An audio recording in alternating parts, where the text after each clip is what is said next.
Hello, everybody. Welcome back to BBB Online weekly bracket for blazblue. My name is Red Mage Morgan, excuse me. And I am very happy to be joining you here for commentary today. I am joined by Salte Boy as well. Howdy, howdy. Like Red Mage Morgan said, we are back with Boston Blue beat Blaze Blue, and let me tell y'all, we got a very big bracket today. I'm sure many of y'all tuning in the chat already knows. We got, I believe, 29 players currently signed up for tonight. We got multiple rounds, 3 rounds in fact, before we even make it into top 8 on the winner side alone. So that just goes to show how big of a bracket this is. And with a bracket as big as this, we got a lot of competition to make up for it. We got Kobe, we got Don, we got Aerodat in the running as well. I see Adroth, Ryukasim, Soliloquy. So a lot to look forward to in terms of the players and character variety as always. Oh, for sure. blazblue players turning up on a Monday as usual and in full force. So lots to see. Yeah. I didn't even catch some of those people the first time I looked through the bracket. That's how big this bracket is. It's kind of nutty. Right. Honestly, I'm surprised that we are having such a huge bracket on just, I feel like, what is a random Monday. Like, I don't know. I don't really feel like there's like too much special about this Monday in particular that would have people wanting to play more blazblue. But you know what? Hey, we'll take it. We're here to commentate some blazblue, play some blazblue. So at the end of the day, that's exactly what we want. So we already have some stream matches already lined up for us. We already have some of the players actually in the room at the moment. I believe the first one's going to be between Seudo and Walbats. Yeah, it looks like they're both exciting. in here. So Hibiki versus Jubei should be what we should be expecting. Yep, not a matchup you see every day. I'm always excited to see some Jubei personally. I think this character is sick. So yeah, Walbats especially is sick. Right, definitely a matchup you don't see all the time, and definitely characters you don't see all the time either. I mean, like, I like Pseudonym is probably like one of the only Hibiki players. You got like Stardust as well, but that's really about it. And then Jubei is like, honestly, like Walbats in terms of online players. That is, Walbats is just holding down the fort for these players. Absolutely. But yeah, I'm excited to see how Walbats is going to be performing. Oh yeah, there's also Matacat, but I don't know if Matacat is currently in the bracket. Of course, like you said, we could have absolutely missed over it, glazed over that while we were looking over the bracket. But right now, we're in our very first match and is already off to a fantastic start. Has the hairball Oki set up and just shooting away at Pseudonym's health bar to a very terrifying extent. Yeah, burst being used real early there from Pseudonym, but feeling a little confident this neutral, taking it slow, looking for that hit. Tries to punish that JD. Oh, sniped out of the air with the Hibiki air command grab. It's a big opportunity here for Pseudonym. Walbats definitely want to hold on to these resources like the burst, waiting for that next mix-up, knowing that we're not really put into a critical position just yet. Another big Azuna drop. Walbats rolling forward, pretty risky, getting caught at the end of it. And opting to spend that burst right there as the health bars have sort of evened up as Pseudonym got some really good picks here on Walbats with those Azuna drops doing a lot of damage in return. And Walbats, speaking of doing damage in return, is trying to finish off this round and does it elegantly without any need for meter. That's going to be the first round here going to Walbats in game number 1. Great stuff. It's scary for a Jubei to be spending your overdrive just because like this character has bad defense even with meter, so made it work. Pseudonym working on taking the revenge round. Purple throw broken. Nice stuff. Back to this patient neutral. The ball is controlling so much space when Walbats has room to throw it out. And there we go. Starting off pressure with that super scary 2B low. That's +2. Pseudonym counter hit a little bit after that. Hairball Oki set up once again. Pseudonym just electing to block this all out, but gets opened up by the overhead. Not going to be a lot of damage there, but Walbats starting to do a lot as these hits start to add up over time. Another overhead connecting with Pseudonym, but that burst comes out instantaneously. Walbats in active flow and going to be getting a lot of meter off of this confirm here. Definitely not going to be getting 50 meter just yet, but we're going to be close to it after this combo finishes, and that's going to be setting us up for success as we find yet another overhead consistently opening up Pseudonym, and that is going to be a much cleaner round going to Walbats. It really was a perfect example of how Jubei can flourish if he gets his hits right. He Right. canceled into a plus situation off the install super, opened up Pseudonym through a few, instant overheads and great plays in neutral and frame traps. And, that's it. Once he's got that install, he's got pretty good damage. He's got good pressure. The character is real solid at that point. Yeah. That's all you need to do to win. Right, and so far Walbats hasn't really done anything fancy just yet. We only popped install once, and I mean, we're just going for just regular instant overhead and just regular Oki overhead mix as well. And Pseudonym hasn't really been blocking it all too much, so Walbats doesn't really feel like a need to change that structure of the offense just yet. Trying to use the hairball to back themselves up, a Pseudonym punching right on through and punching Walbats into the corner here. Walbats electing to hold it all down. Good block. Oh, and we find our way out of the corner. Going to be popping that install. Should be able to get this hard knockdown into the corner here as we put Pseudonyms back up against the wall. Blue beat combo, but we take the damage regardless. Ooh, Pseudonym dropping out, taking a chance to reset pressure with the little JAs. Doesn't quite combo off of it. Yeah, Walbats is super patient. You kind of want to be right here. At this point, we're just waiting to find that one opportunity where Pseudonym messes up in neutral. It was a weird conversion. Hairball. Ooh, the hairball connected, but Walbats wasn't close enough to actually get that combo off. It's okay, though. Here we go. OD activation. No punish. Oh, it looked like it could have been a punishment. Oh, okay. He tried to EA through the clone. Doesn't work out. Walbats going to get hit, but Pseudonym can't finish him off with that combo alone. 5-8 hit. That's not enough. The scaling's going to be way too much. We need one more interaction here. One more mix. 50 meter to back it up too. Let's see. Back to the well, back to the well. No, we just go for a 5A and Pseudonym getting caught. I don't even think we're pressing a button. I think we're just trying to jump out of the corner. And Walbats now on set point as we take 3 rounds straight. Blocking the install drive moves in the air is always so odd. Another purple throw broken. Nice stuff. Oh, okay. DP on the landing. Nice. I like it. Pseudonym has not been representing that a lot, so we're going to start showing it just a little bit. Making good use of Hibiki's clone pressure, just like staying at the distance. Letting Walbats do something, but Walbats using the dash through to get an opening on with the 2B. Pop a little combo. Can't quite get the install just yet, but we get some decent damage. A little fireball to back it up. Great DP. Oh, that was like a weird stray fireball hit that Walbats didn't convert. And now he is going to pay for it. We'll see.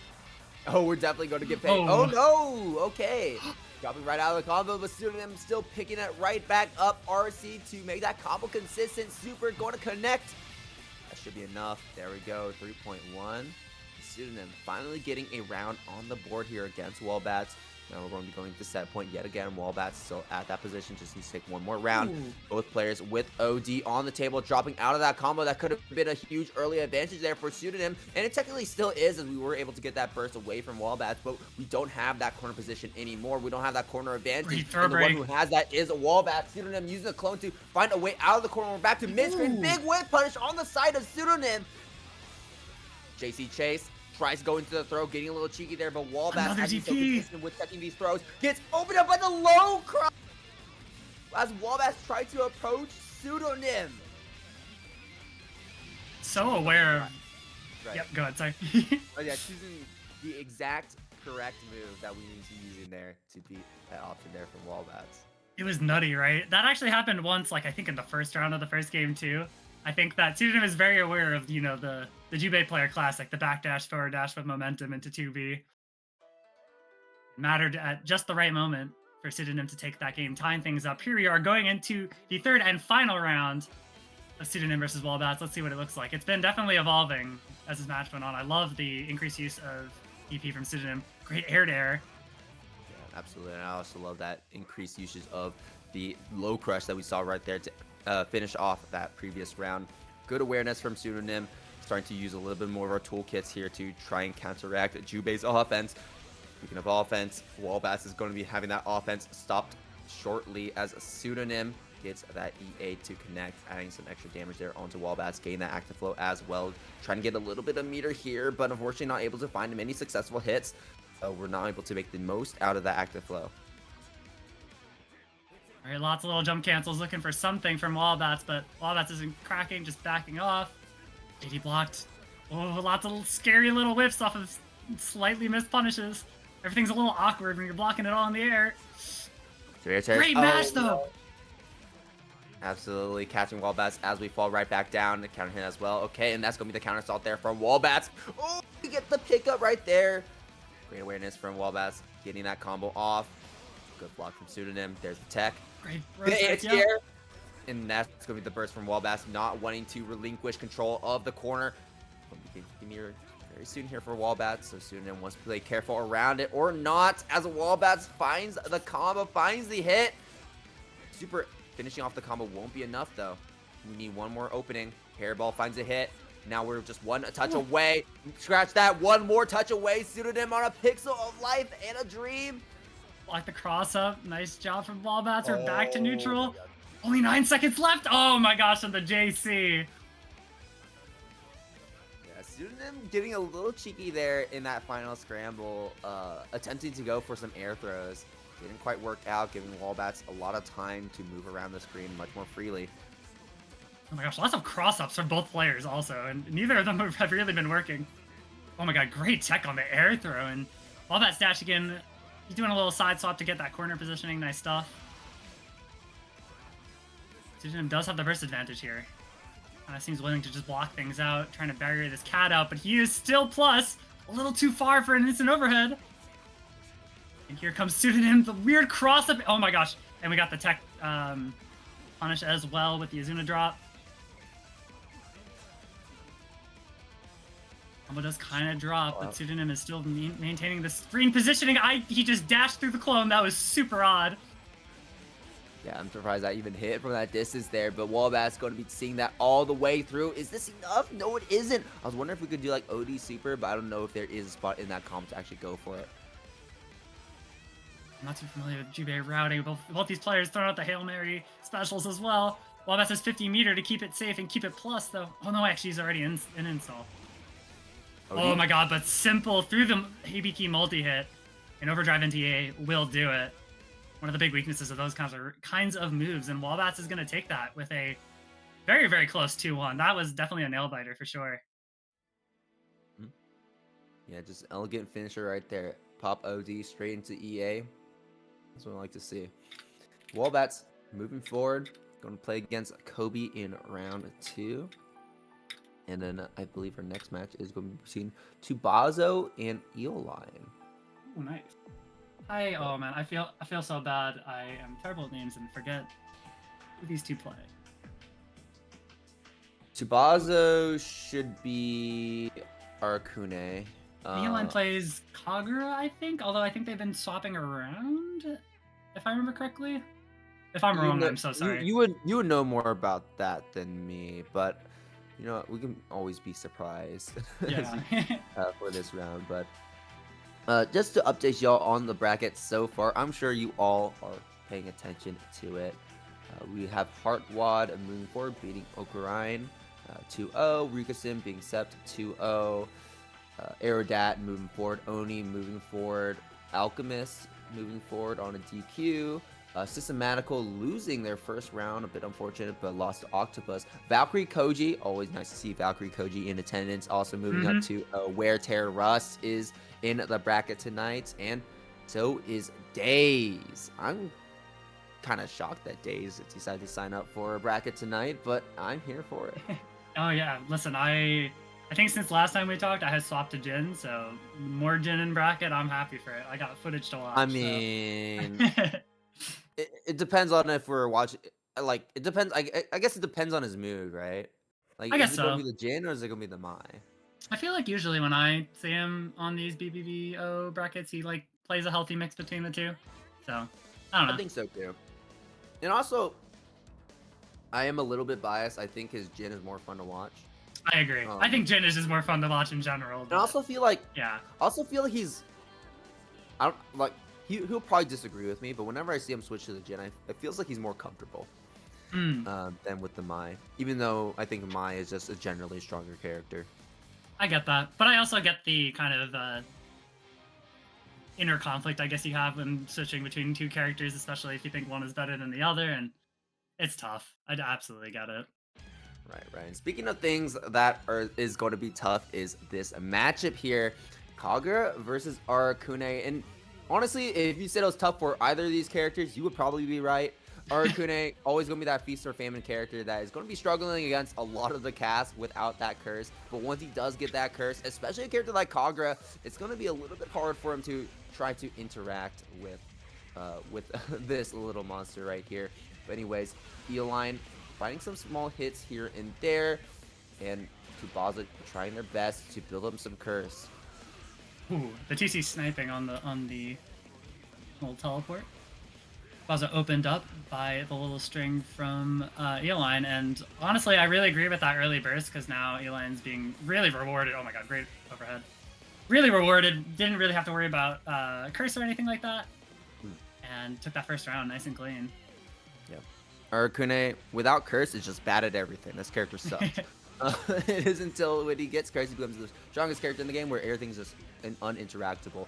Eolyne, I like that we're just like swinging for the fences there, hoping to find some big anti-airs against Tsubasa as they just sit on the upper corners of the screen. But now curse has been applied off of one good hit, and this is where things get rough. Eolyne also representing that giant flash kick, and that's going to be the main defensive tool you're going to be seeing from Kagura. Just because his hella invincible is very, very big, right? Just like that. Tsubasa, right, exactly. But Tsubasa realizes that as well. And you can see that Tsubasa kind of structured that offense to avoid it, bait it out, and then go right back in. And with the bugs still going at Eolyne, that is something you can afford to do and still stay plus. This is a very winnable round too. Okay, no, never mind as I say that. Eolyne being swatted out of the air by the bug guy. And we're going into the final round of game one. Got a great burst advantage here on Eolyne's side, which is really, really good. You can at this point, kind of... you can see like the two sides of this matchup right here. You saw like once Eolyne could get going, that snowball was so hard to stop, and the snowball is going to be starting off very big here off of that burst bait. Curse and now on top of Eolyne, and we are fighting for our lives as the friends just bully Eolyne from every part of the screen. Tsubasa finishing off that curse though, but going back with the low profile on the Wyvern. Right, and we're just shooting out those bugs as well. You can see how much curse we built off of that by not really committing to all too much. And by the time Eolyne realized what was going on, it was way too late as the curse gauge was just at the brink of spilling over. And once it did, Tsubasa regained control of the game. Yeah, like, I think Eolyne was showing the proper answers, like a few good BFAFs, some nice Wyverns through the projectiles, but like, I don't know, Tsubasa was just a step ahead, right? You know, the low profile on the Wyvern the second time, baiting out the burst in that last game, or the last round, excuse me. Yeah, and honestly, like, even if we have the right idea about some things as well, Kagura, just because we inherently have moves that are generally very committal, the problem with that is that if you do end up messing up, you know, a move in like the wrong timing, wrong spot, Arcune is a character that absolutely abuses your mistakes because one good hit, one good opening leads to curse, and then you kind of just lose the game off of that. For sure, it's a very toxic type of playstyle. But Tsubasa is representing it with pride. Oh my gosh, putting Eolyne, I almost keep saying vodka, through the curse mixer. Yeah, I also like how like Tsubasa's always letting Eolyne press those buttons, use those moves. We saw Eolyne just Tsubasa just respect that Wyvern from Eolyne before, respect that. Oh, okay, yeah, we got the punish. I was like, that is a little bit tricky. You always want to be very careful because the hitbox on that super is incredibly deceptive. Yeah. But Kagura should have it pretty easy there too, see, just being hella disjointed as it is. Ooh, great stuff. Tsubasa knowing that Eolyne kind of scared to represent that flash kick and just doing a nice overhead meaty. And now, that might snowball into a full victory here. Yeah, it very well might just do that. And once again, Tsubasa respecting those defensive options from Eolyne. But now that's going to be the guard right there against Eolyne opening up. And look at that, all of our health just completely melted away. Tusi tried to connect, but Tsubasa running away right out of that range, blocking the counter assault. We don't have anything left here. I guess what we're just hoping for is to get that OD or get something started here as we're seeing here. Tsubasa does not have that curse. We still have burst though. Gets opened up by these fireballs, making it a little bit tricky there. Burst comes out finally to Baza, knowing we just need that one final hit. Eolyne on the brink of defeat, trying their best. There's that 5C. The 5C whiffed! The 5C whiffed! A little unfortunate drop, but it worked out in the end, too. I think that the burst was a little unfortunate from Tavazo, and Eolyne taking advantage of it.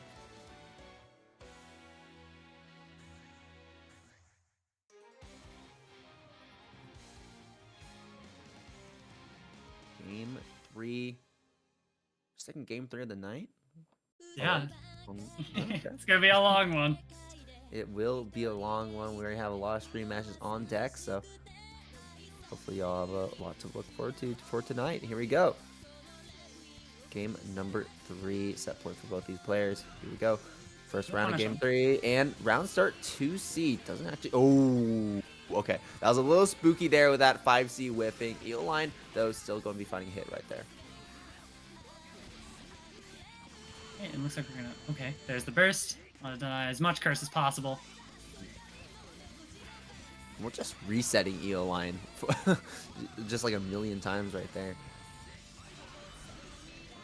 Okay. This is going to be a good clip of damage here.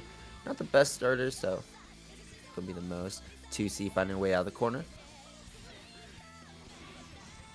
Oh, and there we go. The 2D8B, I think it is. I forget which one the slide is going to take out Tavazo, get caught low. I don't know if they were jumping or not. I missed that. But Eolyne now on that match point. Oh my gosh, but the... I don't know what that move is called. The fake movement. Countering the slide this time. And another curse applied to Tavazo. I feel like we've been in this situation where Eolyne takes game 1 and then there's a curse situation in round 2. Like, every single game so far. Right. Oh, flash kick RC, but still gets punished on the way down. Just a sliver of health, though. If there's a character who could do this, it's Kagura with that high damage, but the overhead. Gonna seal things up. We are now tied again. Final game, final round yet again.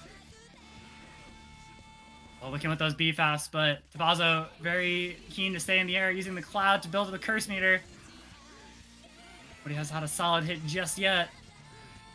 Crawling away from the drive nonsense from Kagura. B-fast hits just the tip. Okay, here we go. Finally got a solid hit. Eolyne bringing Tavazo all the way to the corner. Yeah, that is quite the hit there. Nearly reaching that 4K mark. OD forging the curse with the meter we have available. That's one of the strongest parts of that OD activation from Arcune. Now, but we did use all of our curse to do that, but doesn't matter when the super connects like that. Eolyne might not have anything left here for this round. Pops the OD, trying to do something, but in the air, you're just kind of helpless. Counter assault connects though. Oh, meter spent. Oh my gosh, and after the RC opened up by the overhead, Tavazo is going to take it 2-1. Another very, very close match. Gosh, there was so many situations too where it looked like Eolyne was dead to the curse, but lived with 1 HP, and this is Kagura too. She was even sniffing out any kind of reversal option from Tavazo after that as well, but Tavazo ultimately clutching it. Honestly, like, really smart counter assault timing. I don't think the side swap was intentional, but using it at the very end, like tail end of curse, meant that we didn't have to worry about a bug catching you in the middle of it, right? Yeah. And then after that, you know, we could have absolutely got something started there, just because now we have the corner advantage against the curseless Arcune, but unfortunately, we weren't able to see any of that. Still, though, really good set. Eolyne dropping down to Luja's side, but I expect to make a little bit further based on that performance. For sure. Super fun match to watch. And that right there, folks, wraps up our round 1. A lot of the players that you would have come to expect to make round 2 are in round 2. Kobe and Walbats, like I said before. You got Soliloquy and Tubazo, Daze, Wear Terror, Valkyrie, Koji, Octopus, Dawn, Alchemist, Adroth, Ryukasim, Nose, Pup, Heartwad, Oni, and Aerodat. We'll be seeing Aerodat versus Ryukasim and Oni versus Aerodat on stream coming up soon here. Oh wait, I think we got Adroth and Ryukasim. Oh, there we go. Oh yeah, awesome. I was like looking away at the bracket. I wasn't even looking at the screen. That was fast though, to be fair. That was very fast. Right? Like, they were on top of it. surprisingly so. But here we go. Ryukasim on Taukaka, and Adroth on Izuyoi. It's not often you see Adroth playing Izuyoi in a bracket, but we're seeing it right here. And I would say the Taukaka definitely makes sense for this matchup. For sure. Just having that wider breadth of movement, meaning that we can avoid the projectiles a little bit better, making sure that it's harder for Izuyoi to build those seals, or build up the stocks, and means that she has less to cash out on when she's in install mode. Sitting in install mode with only 2, but great anti-air with the B-Saber. Oh yeah, absolutely. Ryukasim's going to answer back with a burst of his own. From Ryukasim into the air throw, and that should close it out. Yeah, right into the super to confirm it. I like that. Got a little stray hit with the air drive. Couldn't really convert into anything fantastic, and just like I sniped the tech after with the air throw. Really great stuff. Right, not a lot of damage from Tao in situations like that. We're going to the corner. Got some pressure. Adroth doesn't really have much to work with, either overdrive or meter. Getting a solid 3K for their troubles. Big blocks though. There's the CDP going to work out this time. AOD. Ooh, straight into the super there to punish the EA from Adroth. I love the movement from Ryukasim, just constantly going for the bait and switch here. We're just like playing with our food here. Just backdashing, dashing back in. Putting ourselves at spaces that makes it hard for Adroth to poke out as well. Really good spacing, great movement. Definitely what you would come to expect with a character like Taukaka. For sure. Even with Adroth going into gain arts for just a second to try to maneuver out of the corner, it was still really hard to get out. And speaking of getting out, well, Adroth got out that burst from Ryukasim, going to be rewarded with a few stocks too for their troubles. Hover Dash JB going to find its mark. We're going to spend a few stocks for a little bit of damage. Fortunate little weird drop on the Oki, and Ryukasim's sneaking out. But oh, nice JAs. Unfortunate another drop, and there's the burst. Jumping over the fireballs, and Adroth doesn't seem to ever get more than 2 stocks, it seems. It's looking to be very hard trying to build these stocks here, and Ryukasim is just not letting him have it. For sure, Ryukasim's pressure is really airtight, catching Adroth for these bad habits just like that. Caught him standing, caught him crouching. Not gonna do a ton of damage, I think. I don't know how routing, I'm not gonna lie. With super, it might be enough. Ooh, yeah, with nice, super, it's definitely going to be enough up there. Character's weird because she's like low damage a lot of the time, but then sometimes she isn't. It's very odd. It definitely depends on the starter and if we have meter as well. A lot of times what happens is that Taukaka won't have meter available because she's using it for mix-ups instead. That makes sense. But when she does have meter, yeah, she can absolutely cash out. I mean, you always get that minimum. You always have like a good minimum amount of damage from spending a super at the end of the combo. But yeah, generally not the most combos is not the most damage, just hoping to combo you as much as possible. Ooh, the backdash, air techs, and drives out of the corner.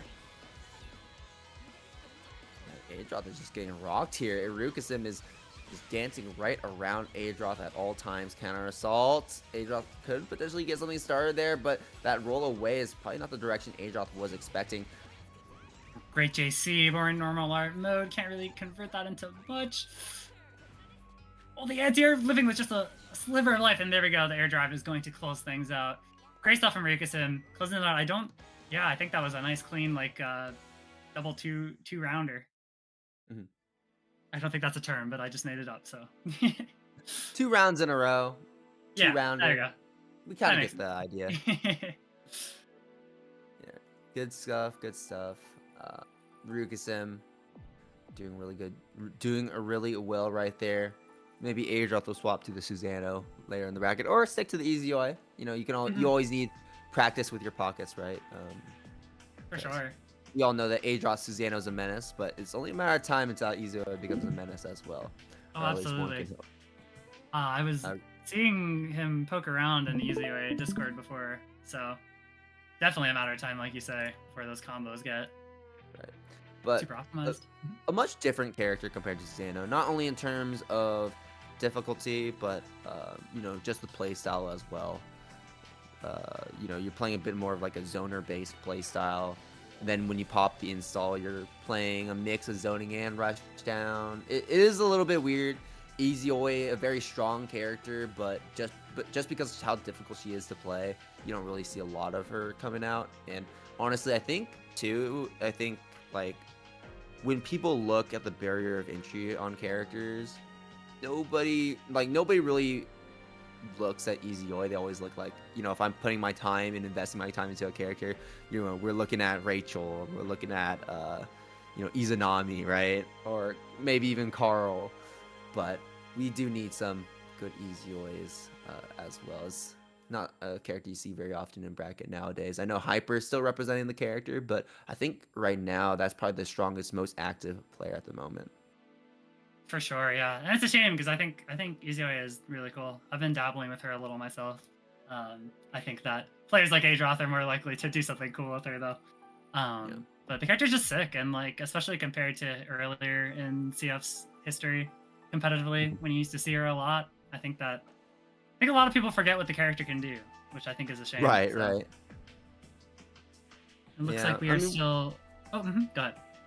It just takes one good player, right? One good player, and then suddenly everyone's like, oh yeah, maybe Eolyne is busted after all. And we all kind of understand that Eolyne is already busted, but you kind of understand what I'm saying. Yeah, I think that's true with a lot of the top tiers in CF as we've entered this kind of like, I guess, post arcsys support era into the rollback era. Like, you don't see a lot of these top tiers as often, so people are like, damn. Like, that was me when I put some labbing time into Lychee a few months ago, and I was like, damn, I didn't know how messed up this character was. She is crazy. Right? Because, you know, who's playing Lychee these days, in general? Uri, but Uri doesn't actively practice the game anymore. Yeah. Uri just shows up and he's like, yeah, I'm gonna win some games, gatekeep a little bit, and then dip.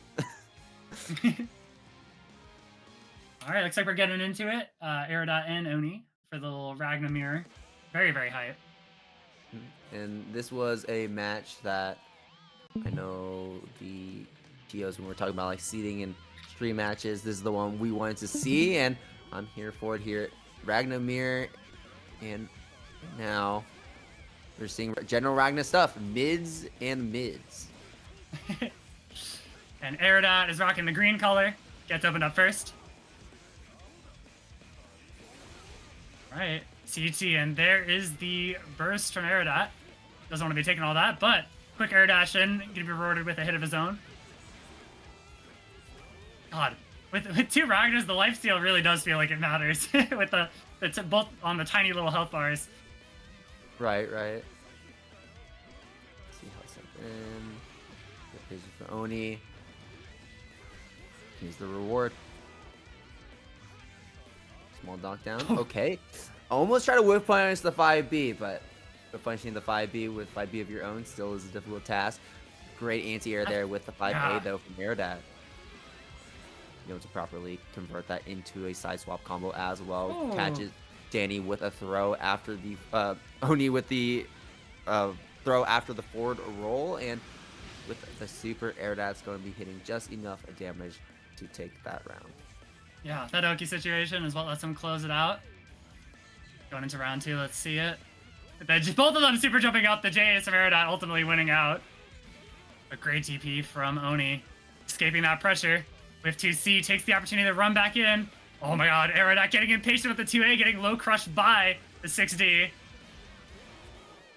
And just like that, that's like half your life. This character has no hit points. No, not at all. And so far, Oni has been the one that is not taking damage in this round at the very least. Aerodat just taking a beating. Almost like we gave up, taking that final hit there without much pushback. Oni takes a round in a response, a perfect. Yeah, the lifesteal perfect, if anything. He healed it back up. All right. Ooh, can't quite convert. Oh my god, Aerodat! That was a sick capitalization on Oni's mistake. Holy. Getting the knockdown. Run forward as well. Catches Oni, but techs right on out. Air throw, though. That's a fantastic catch on Oni to lock Oni into the corner. Ooh, okay, Overdrive just gonna use it to slip out, but gets a hit as Aerodat overextends, trying to chase him out. Oh, great punish on that air DP. Gonna more than even it. Oni now slightly in the lead with the corner positioning and everything too. Has to work his way through this Overdrive as well. Great mash from Aerodat. We got Astral. Rip the Astral? No, I'm just kidding. DVRC. That might just be that might as well be the Astral here. Oni doesn't take the round just yet. In the burst of the very last moment from Aerodat. TRM. TRM and an Oh, you're getting the Astral. Astral coming in from Aerodat now. We're switching through all the colors. Oh my god. Oh. Something happened with the stream on our side, but Astral finish nonetheless. Aerodat flipping through all the colors, showing off, giving us a little bit of a party. Here we go, we're back. Oh, buddy. Oh, dear.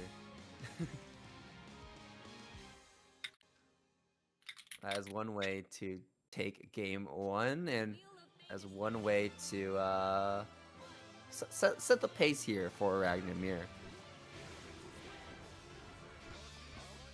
Round start 5B. Old reliable Oni just consistently starting with that. It does catch Aerodat there. Trying to press a button.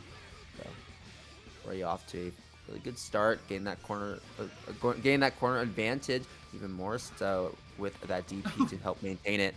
5B in response on defense there from Aerodat. And suddenly both pools have sort of evened up here. Gets that knockdown Oni in critical health. Oh, okay. Overdrive bursting. Probably might have meant to overdrive through the overhead, but unfortunately gonna get hit after spending it. Aerodat taking the first round, looking to seal things up nice and early. Feels like both of them are very willing to gamble on their wake up. Lots of backdashes on wake up, working out, ultimately faving Aerodat. But here comes Oni. Yeah, here we go. Another DP on wake up. Another DP on wake up. All right, Aerodat, do it again. I know you don't have meter, but DP right now. Aw, oh, come on. You're a wuss. Oni was pressing a button. Oni smelling the hesitation. Tossing another throw right after the dead spike.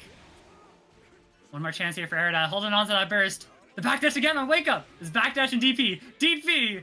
Let's go. We're not holding anything today. Backdash again. Is it going to be... Oh my gosh. Oh, what? That was a weird conversion. Aerodat's taking advantage of one more chance. Oh my god, the trade. The counter hit made the 2D drop? Yeah, I think just what Oni routed into. I don't know. That was really odd. Alright, big JC on the crouching hit 2. Aerodat's going all the way to the corner. Big old grip of damage for a meterless hit. And again, the DP, we're not blocking anything. Backdash DP? Backdash to DP? Roll! Okay, there we go. We got the RPS set up. We are not blocking. Ooh. Good challenge on the high JC from Oni. Take him right down. Back it up. There's the 5B again. Aerodat taking advantage of Oni, looking for the defensive options. We're just going to keep it nice and simple. ODEA. Yeah, this is a huge, huge lead here for Aerodat in terms of the resource game. Getting that active flow from the EA is big. Oni, though, going to be trying to even up this life total now, pushing Aerodat into that one-touch situation. Here we go, Oni slowly building up, getting closer to that 50-meter. Finds the engineer with a 6A. Attempts to bait out the burst, but a good delay there from Aerodat to avoid that situation. Still, though, Oni cleans up that round. Just barely, and now we are sitting at a 1-1. Super scrappy. I love the use of the, I forget what his little dive kick is called, the Nightmare Edge. I'm real bad at move names, but use of that to bait out Aerodat's 6A, like, just barely. I feel like it was just perfectly spaced to do so. So, yeah, very scrappy. Everybody's adapting super fast, all the options shown. Big counter at JC, gonna push us all the way to the corner on the first interaction. Alright, but Aerodat holding it down. Big punish on the first DP of the round. Aerodat wasn't even really close to Oni. Smelled the, not hesitation, the opposite of that. But anyways, another DP. We're not afraid anyways. I beat a punish the landing. Here comes Oni. Yep. Going all the way back to the other corner. This character's ball carry is pretty good. Yeah, just using 5B at that max range makes it hard for again. for Aerodat trying to contest here. Aerodat got rewarded for the burst, but Oni answering back, looking to make up for lost burst. Make the lack of resources not even matter. Whoa! This, okay.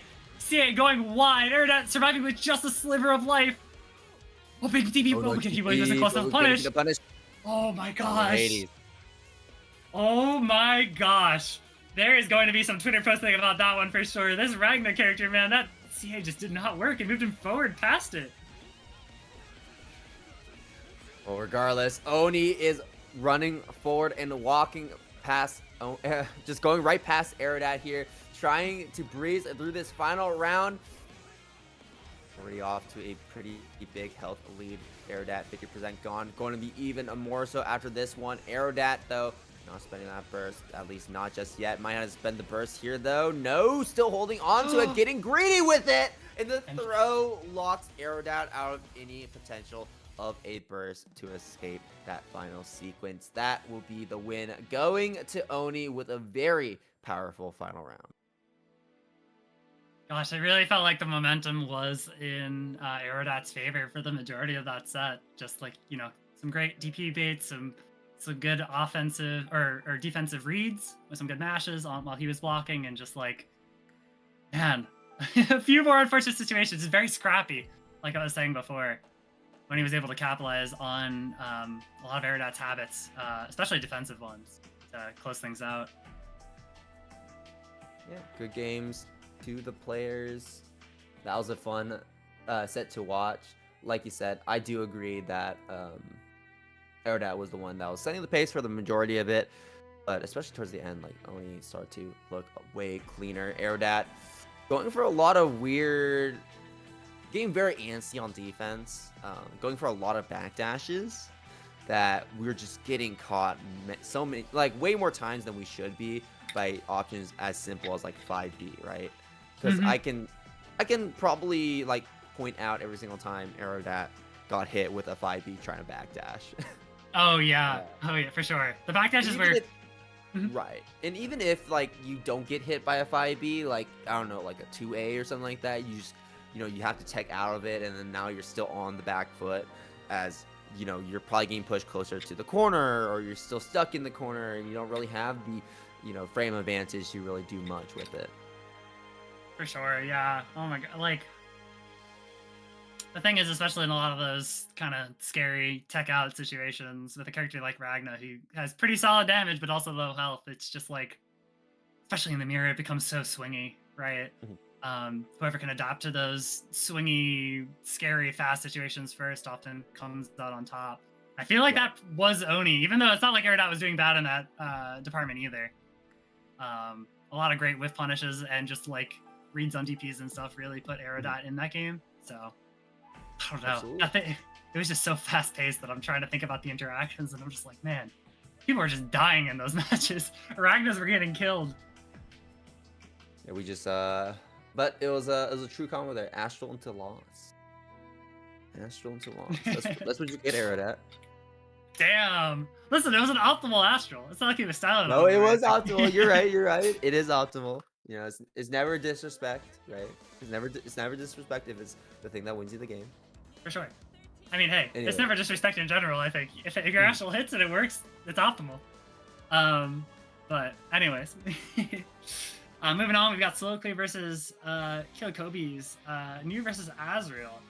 I don't know. I haven't actually been keeping up with streams as of lately, so I don't know. Kobe flip-flops around between different characters in these brackets, and lots of secondaries I've seen in BBVO. And I've seen the Azrael before, so. Yeah. His Azrael is definitely one of his more common secondaries that he likes to play. Definitely a character that's up his alley when you think about how he likes to play Bang. You know, he has represented like the Jin, for example, in the past, but I think Azrael definitely is one of his stronger characters that is not Bang. Need to message him and ask him for the Jin. I want Jin gameplay. Anyways. Oh my god. Yeah, we're just rocking a Soliloquy here. Speaking of characters that have a bit of a subpar defense, this is the character Nimm. Really does struggle when the opponent is right up on top of them. But Azrael kind of in a similar camp, you know, not okay, sorry, not in a similar camp, but similarly struggles when put at range, oftentimes. For sure. Just being a much more Although, grounded character, has a much more linear approach. Still does have ways to get through it, though. I think Growler, for example, is a good example of just dealing with the projectiles. We have the teleport dash, which is going to be very important. We have Gustav as a way of just like, yeah, I'm going to be getting in, you can't stop me. And we also have the dive kick to change up our air momentum. So Azrael is definitely not a character that is like when at full screen is not a goldfish out of water. Azrael can absolutely do things on his own. I would say, especially in this matchup versus Lambda and New, like, he kind of just nullifies a lot of their drives. So it's way less of a downside as it would be against other zoners. Yeah. But still something you gotta watch out for sure. Right. And speaking of Growler, you definitely want to be careful when you opt to use Growler as well, because not all of those moves that New is using at range are projectiles, so you can't just Growler right through it like that. But if you do find the right opportunities to use Growler, then you get access to one of the strongest projectiles in the game that has such a high priority and kind of forces New to suddenly respect Azrael when at full screen. Yeah, just like that's gonna absorb all that, but gets opened up by the 4D overhead. There it is, projectile, but Soliloquy just barely making it over. Soliloquy is playing that like far range super well, just kind of like hovering on it before air dashing in. The second Kobe fired out the Growler projectile. Great stuff. Oh my gosh, playing that perfect spacing. Right, popping OG right from the start. Not really getting too much for it. But there we go. Side swap into the gravity. I kind of like that as well, because it was only a matter of time, I feel like, where if Kobe is stuck in the gravity well, it was only a matter of time where we tried to, you know, approach with an air dash, or even try to approach like a Gustav, for example, right? Because that will just like go right on through and force the initiative for Kobe. So Soliloquy just trying to mess with that momentum there and go to the other side, trying to mix up Kobe was a smart idea. Though you don't want to be like going ham with it all too often, because you can definitely get predictable, and Kobe can absolutely blow you up for it. Oh my gosh, speaking of predictions, Kobe blowing up that burst, punishing with a 5D, taking that game 1. I don't actually know how Gustav interacts with gravity, because I know a lot of similar moves. Like I know it's like Kagura Wyvern, it gets slowed down by that. Yeah, I mean, it gets slowed down, but like similar to Wyvern, you're still making a good amount of distance in a short amount of time, right? It's like, it's burst movement, right? It's not like unaffected, but it's way more efficient if you're trying to close a specific gap compared to just dashing forward. For sure, for sure. And the counter hit as well makes it very scary to try to beat out with. And also Gustav on block is just better than Wyvern. Yeah, that's very true, very true.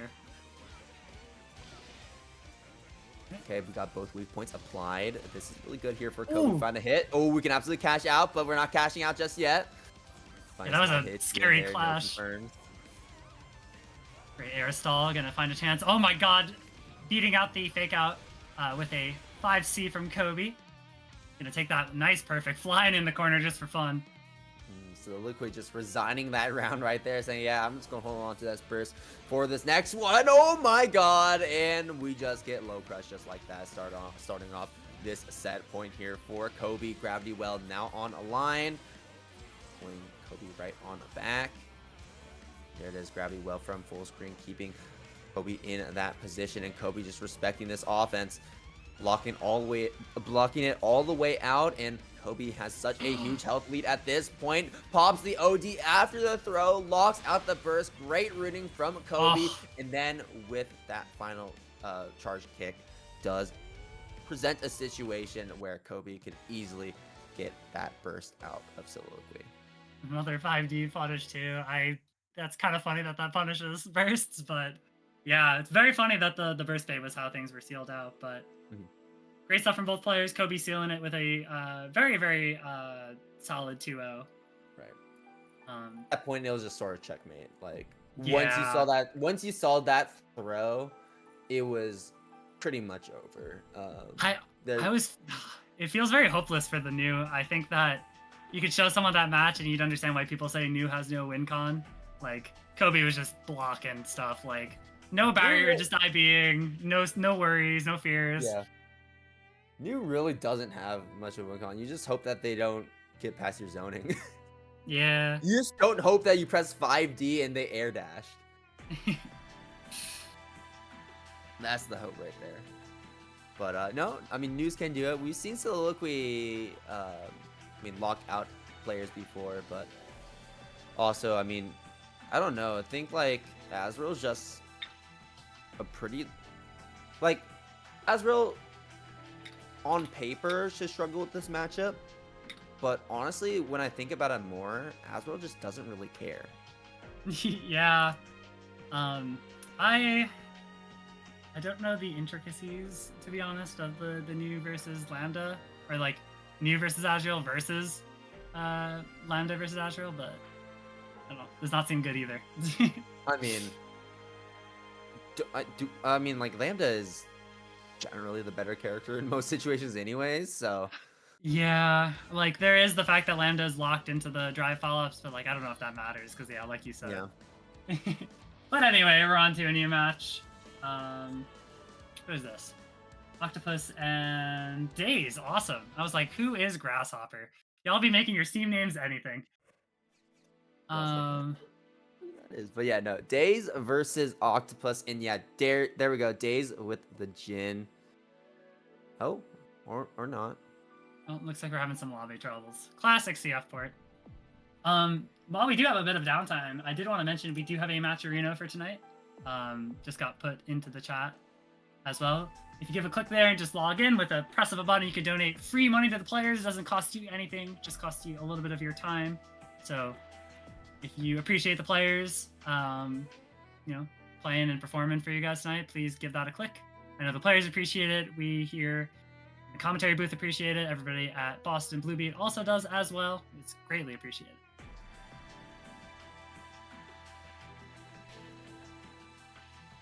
All right, there we go. Octopus back. Slight technical troubles. We're all used to it here in BlazBlue, but yeah, it looked like it was the Jin, right? That Daze was showing. I believe so. So I'm looking forward to that. That's actually a matchup I've been trying to improve myself, so I will be furiously taking notes.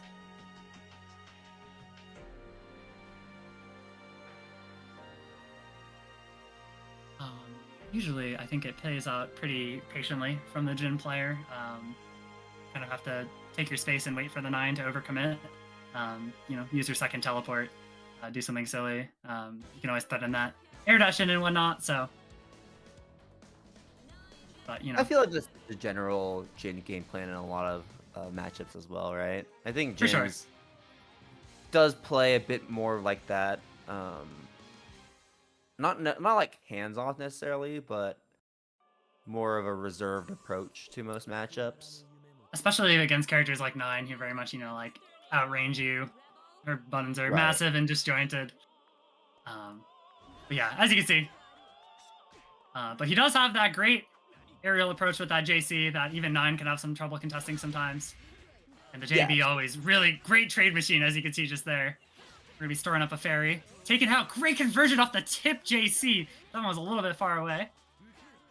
You have to watch out for the DP here, but a low is going to open up Octopus.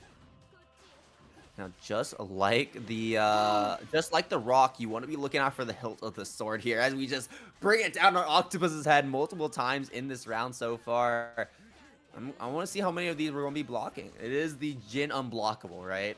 No one blocks the overhead, and you're constantly going to be getting opened up by it. But Octopus finding a way out of the corner, will be able to start our own offense with the fairy. Good movement there from Daze to avoid most of it, but still getting caught there at the tail end of that OG sequence. And Octopus going to be taking Daze to the corner with the fairy setup yet again. OD activation coming through from Daze. Gets opened up by the rock, and that should be round set here for Octopus. No, not quite. Oh, big punish though. Oh, there we go. Yeah, like, very. Yeah, no, we definitely did. Yeah, it's very easy for 9 to bait out the Jin DP. Even the D DP is just no range, very slow. You can just put out a fairy or some other spell to cover it very easily. But daze very persistent on this pressure. This gen pressure is honestly amazing to watch, and been opening things up with a throw. I saw a bit of damage. The early 6D to reset pressure and gonna get a big freeze. This is one of Jin's best starters, actually, too. We're getting 4K for that. And the overhead off the EX214D. Great stuff from daze. Gonna tie things up real fast. Oh my gosh, he actually barely gave himself time to build that meter off of that. Or overdrive meter, I mean. Okay, falling down with J2, I believe. Hitting daze overhead. Doesn't get a full combo off it. We do have the fairy in stock, but we're going to be routing for the rock instead. The freeze here, trying to keep that combo going. Godfist getting blocked by daze. Good job jumping over that Morganite though, so we won't have to worry about that low interrupting our sequence. And there's the crack on the hilt with the hilt of the sword on Octopus. I don't think Octopus has blocked a single one of these. Can we get like a tally marker on that? Like how many times we get opened up by it overhead from daze? That feels like bullying. That thing's bad fast, man. But I mean, like, come on. I mean, you could do the same here for like daze blocking rock, right? That's like, true. I feel like it's like one of those things where if you don't block rock, you lose. If you don't block 6B, you usually lose. So. Or 6A, but yeah, either way. 6A, yeah. I was like, I said that. I was like, wait a minute. Like, I'm wrong. Oh my god. Speaking of, looked burst safe, but wasn't actually. Running in, 3C under, gonna spend some meter to make it safe, but even the slow DP is gonna work out. Not that plus off the sword car RC, unfortunately. Octopus gonna take it. Damn, that last round looked like it really was daze's. Like, he was laying on the pressure on Octopus, who wasn't spending meter, didn't have a spell stock to do a DP or anything, but and even like got rid of Octopus's OD as well. But Octopus turned things around. Oh my gosh. All right, but it was very close. Oh my god, the JB trading. I do like the usage of the JB there with the win stock too. Just keeping daze at bay right there, recognizing which stocks we had available to us. Fairy online. I think we're going to route for the rock yet again. No, just going for the fairy to control this screen space, as daze has to respect it at the tail end of it.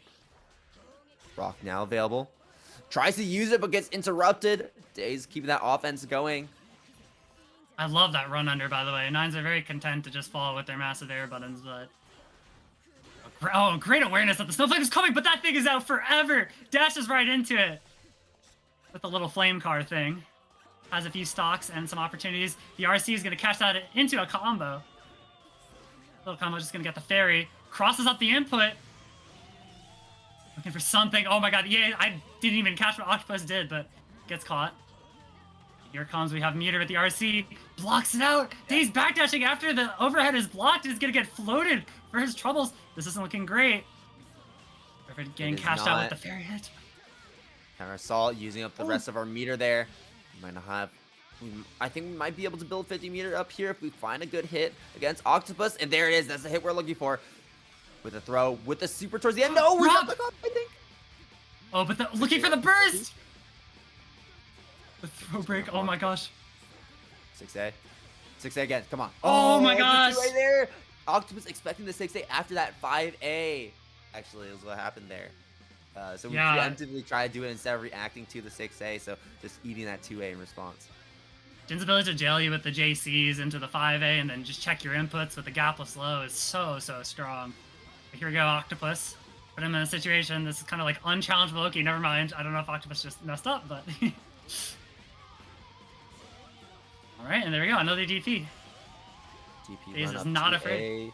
First as well. Amethyst going to be extending this combo. Just barely catching daze. Tries to reset the combo with the rock, but daze going to be blocking it. Doesn't block that one though, as Octopus brings it on top of daze. Okay, but we use our final win stock there, and it does miss, so we don't have really much in the tank here. Gets a freeze off, gets another freeze off, resets it with the 6A, but Octopus now on set point. It's so unfortunate. Sometimes you get like weird hits when in overdrive and you're not ready to confirm them, and it freezes. And oh my gosh, 3C whiffed off the start right there. But block and rock repositioning. Nice conversion from Octopus off that stray 5 wind normal. I forget which button it is. We're gonna be going and trying to set up something hard to blockable. And converting off the Amethyst again. Here's Fairy Oki.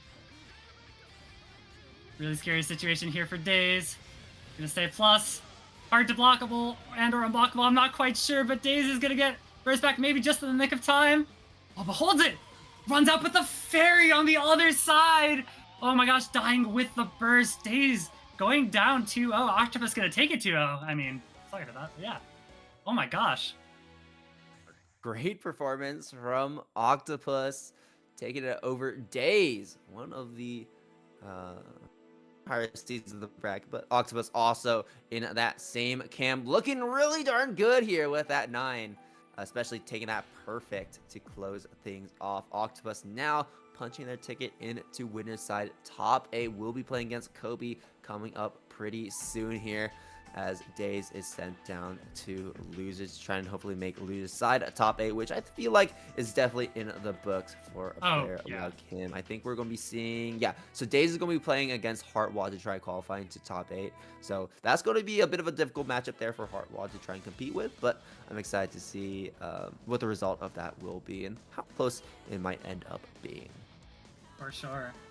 We've got another match that a matchup that we see a lot. We've got the Ryukisim versus Dawn. This is an online brackets classic. At this point, I would say. Ryukisim rocking the Tao. I was like, you say that, but I feel like I see them enough to say it's a classic. Huh, okay. Yeah, I also haven't been watching brackets for the past few months, to be fair, but I don't know. I feel like I've seen these two fight a good bit. But no, they absolutely have. They absolutely have. I like this. I like this color on. I forget what the doll's name is. The Relius doll. I always mix up the doll names because there's too many of them. It's Ignis. Thank you. Ignis. Okay, yeah. I know Ada and Carl, and then I always. And there's Nirvana too. Is it Nirvana? Nirvana? No wait. Oh no, it's Nirvana. Wait. Am I thinking? No. There's one with an M. I am such a fake BlazBlue fan, man. Anyway, Celica's. We got the Celica flyer in the chat. No, Celica's Nirvana. Celica's Nirvana. Ada is Carl, right? Oh, yeah? I don't know. Anyways, back to the match. Dawn bursting. Relius is what is Ada? No, is it? No, I don't think it is. Is it? No. Okay. You know what? I'm being freaking baited here. Let's go back to the match and the fact that Ryukisim is getting bullied here in the corner. Takaka, not known for having a fantastic defense, really just relying on being slippery and being fast. But in that situation, with the doll, out, we're just going to call it a doll. We're not even going to bother with names, right? With the doll out, it becomes very hard to try to actually escape that pressure. With our super also just being not really the best way to get out either, it can be quite tough. But here we go. Sure. Yeah, Dawn's going to be reestablishing that same sequence that we just saw earlier on, and Ryukisim opting to spend that burst, not wanting to deal with the damage, not wanting to deal with the further mix-up that we'll be seeing here, trying to go back to mid-screen where we're much stronger of a character. All right, dashing over the doll, looking not to get snagged on the way in. There you go. Eventually, just with the ability to have like the 5B followed up by the doll moves is so hard to fuck with. And Dawn's gonna close things out. Nice easy 2-0. Gonna swat this cat out of the sky. Yeah, that was pretty easy cleanup there for Dawn. And we're going to be swapping to the Hawkman, it seems. Yeah, swapping off the Takaka. It's pretty difficult to play Takaka into Relius for sure. So just going back to old reliable here with Hawkman, seeing what we could do. I don't know. This matchup also seems a little rough, but Ryukisim could probably give a better answer on this. I feel like it's a little bit better. But I also think that Hawkman is just a pretty solid character in general. I don't really think he has like some. I don't think he has many swingy matchups. Takaka definitely has more of those. Well, Hawkman on defense here, building up a lot of passive stocks, not really getting hit for that. So overall, pretty good. Oh, but the neutral tech off the weird stray hit, gonna ride down with a hit. Oh, not quite. Okay, there we go. Funny little situation here. You're going into the corner with a ton of doll gauge, so it's not too funny for Ryukisim. Okay, using the burst. Doesn't catch Dawn though. Only catching the doll. Not a lot of doll gauge left, but with such a huge health advantage, I think Dawn's sitting pretty comfortable here. Then the super does it connect? Yes, it does. he didn't really spend much resources that whole game, and just by the end, when Rikusim needs that big comeback, it's like, nah, dude, I got 50 meter and another 50 meter. I am not scared. I'm letting that reversal rock. All right, great punish on the doll with the 5A. Don't want to let her get away scot-free, but unfortunately slips behind Rikusim.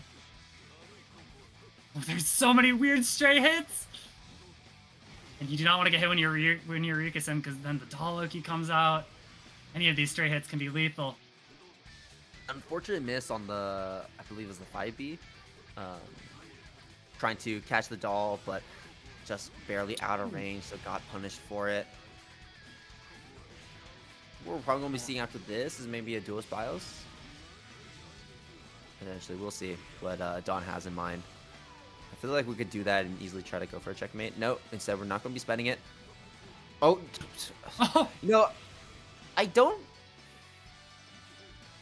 Never mind. Rikusim on the ropes here. One more opportunity. Gotta make it count. We have gold in the bottom left of the screen, meaning we have full resources available to us, but full resources isn't going to be doing much against the super. Let them continue to go for these accounts. In a danger state too.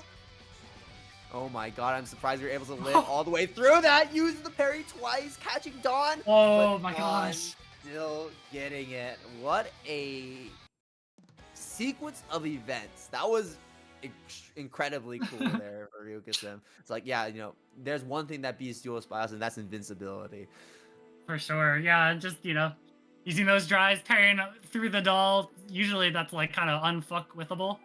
Right. But yeah, and he had the opportunity with the danger state too, but Don just like holding up forward over basically everything Rikusim was doing in that last game, and just Rikusim was whipping things like the 3C. Unfortunately for Hakumen, his mix becomes pretty darn iffy without meter to back it up. So unfortunately, Rikusim not able to actually open up Dawn there and towards the end there and make the full usage of the danger state that Dawn found himself in. Yeah.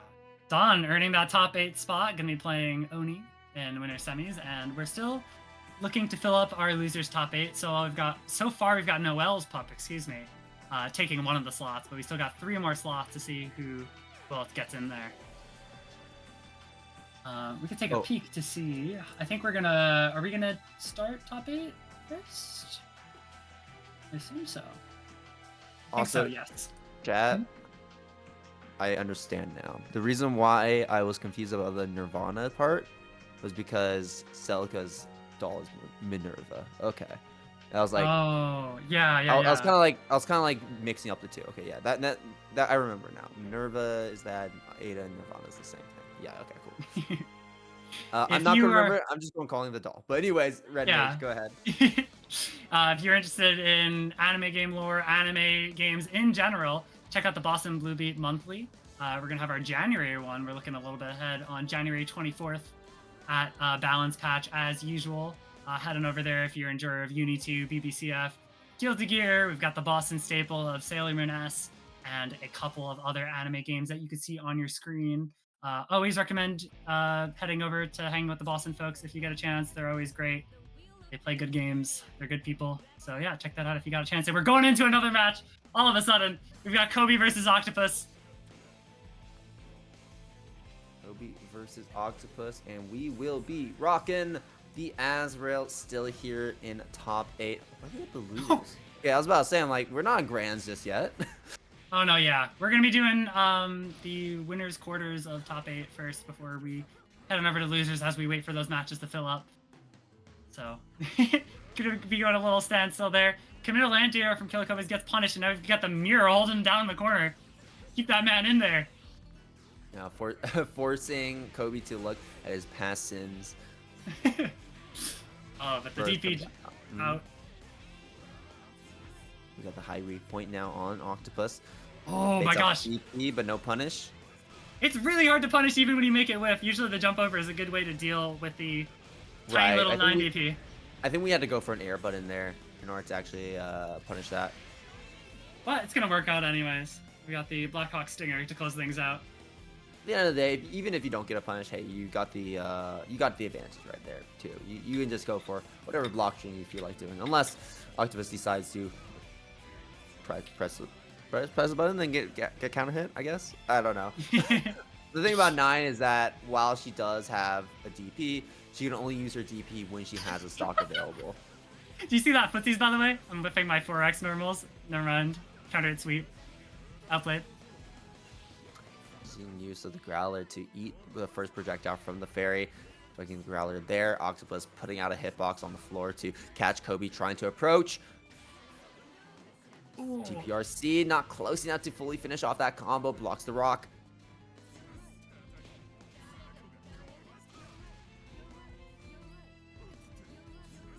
There's the throw. All right, Growler looking for something, not punished by anything. Oh my god, these fire normals are huge. Rock not blocked. You're going to the corner. We've got a rock in the stock too. I think this is round here. No, it isn't. Okay. The way that super works, by the way, is the more stocks you have available, if I remember correctly, the more stocks you have available, increase the amount of damage it does. Yep. But Azrael's got a lot of HP, so I was able to tank Right, through it, right. I was like, we had a lot of stocks right there, so I was like thinking that it might be enough, but no, not quite.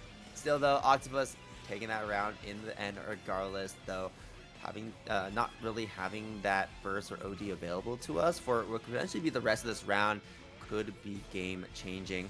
Oh, it's gonna DP with the clock on you. A wheel of misfortune right there on Kobe. Being sent to a trip to hell for just a moment as Kobe eats so much damage that we cannot afford to take. Kobe holding on to that OD, just thinking about maybe using it for the comeback. Blackhawk Stinger. No, that's not Blackhawk Stinger, sorry. That's the other one. I forget the name of the super, so I got it. Yeah, I forget the name of that one too. But we get the double weak point, meaning that we can get a lot of damage off of this combo. I mean, you're seeing it right here. 5.2k chases down Octopus, trying to escape the corner, and suddenly things are even up and arguably even scary here for Octopus because Kobe now has popped that OD. We have 5 whole seconds left of it, but Octopus catches Kobe as he plays way too aggressive into the corner. Yeah, he dropped that combo. Unfortunately, it was like a weird air hit and trying to use the DP to catch whatever Octopus did off the drop, and it just didn't work out for him. Super unfortunate, especially with the overdrive advantage, like you mentioned. And Kobe's going back to character select. Might go with Old Faithful here. Definitely makes more sense. We just gave up. We're like, yeah, no more Azra. I want to. It's okay. Play the good character. It's fine. It's also like not a great matchup for Azrael anyways too, so it's understandable. This 9 color is kind of sick, by the way. I don't know if it's like a reference or something, but very, very cool. Ooh, alright, can use the teleport drive to get a little punish. Command throw.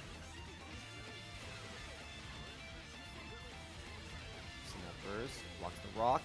Okay, but doesn't block the bomber. Ooh. I don't actually know how many of 9's normals are jump cancelable on block, so or on hit, so I don't know how well she deals with bang drives. I'm not a 9 expert, so can't quite say that. But what I am, Kobe is an expert at getting all these seals. Oh my gosh. Gonna use the bomb nail to get some Oki. Over opened up. Oh, DPRC. Gonna quite work. We've got some nails to run in off the drop situation. That's just something that Bang does so well, right? Like just any scrambly situation, you can just throw down nails and it's like, cool, it is stabilized. I have won the neutral by spending my resources. Right. It's so hard to win an endgame like that against Kobe. Well, against Bang, just because like when you're at that low of health, every nail becomes lethal, and with how many nails Bang can just throw out every single second, that becomes like an improbability of you actually being able to make a comeback. And we're going to be seeing a similar situation to that with this super, as that's going to be pushing Octopus into that one-touch situation yet again. Not enough to kill, but just running up for the low will be enough. And already, like, Kobe showing why he is the Bang player, and also how wide the gap is in between this and Azrael. Also, just a much better matchup in general. You can even argue that Bang wins this one, and because like also one of the hardest things when it comes to playing against a character like 9, you know, not only is it dealing with her gigantic normals, but it's also dealing with her pesky teleport and movement. Not necessarily the best movement because it is very Ooh, linear if you know where she's going, but you kind of remove that guesswork with the nails in a sense. for sure. Also removing some guesswork with that hit stop OS to deal with the DP right there. Crush trigger using the bumper to convert that octopus, using that OD for nothing. We do have a little bit of meter to make something happen here, but it's looking pretty good for Kobe. Got all the sauce, got the rail rail. What? Okay. Nail rain. We got there in the end. And Kobe looking to seal things up. Yeah, looking to do exactly that. Octopus, though, I'm going to be starting this one off much stronger than we've seen previously.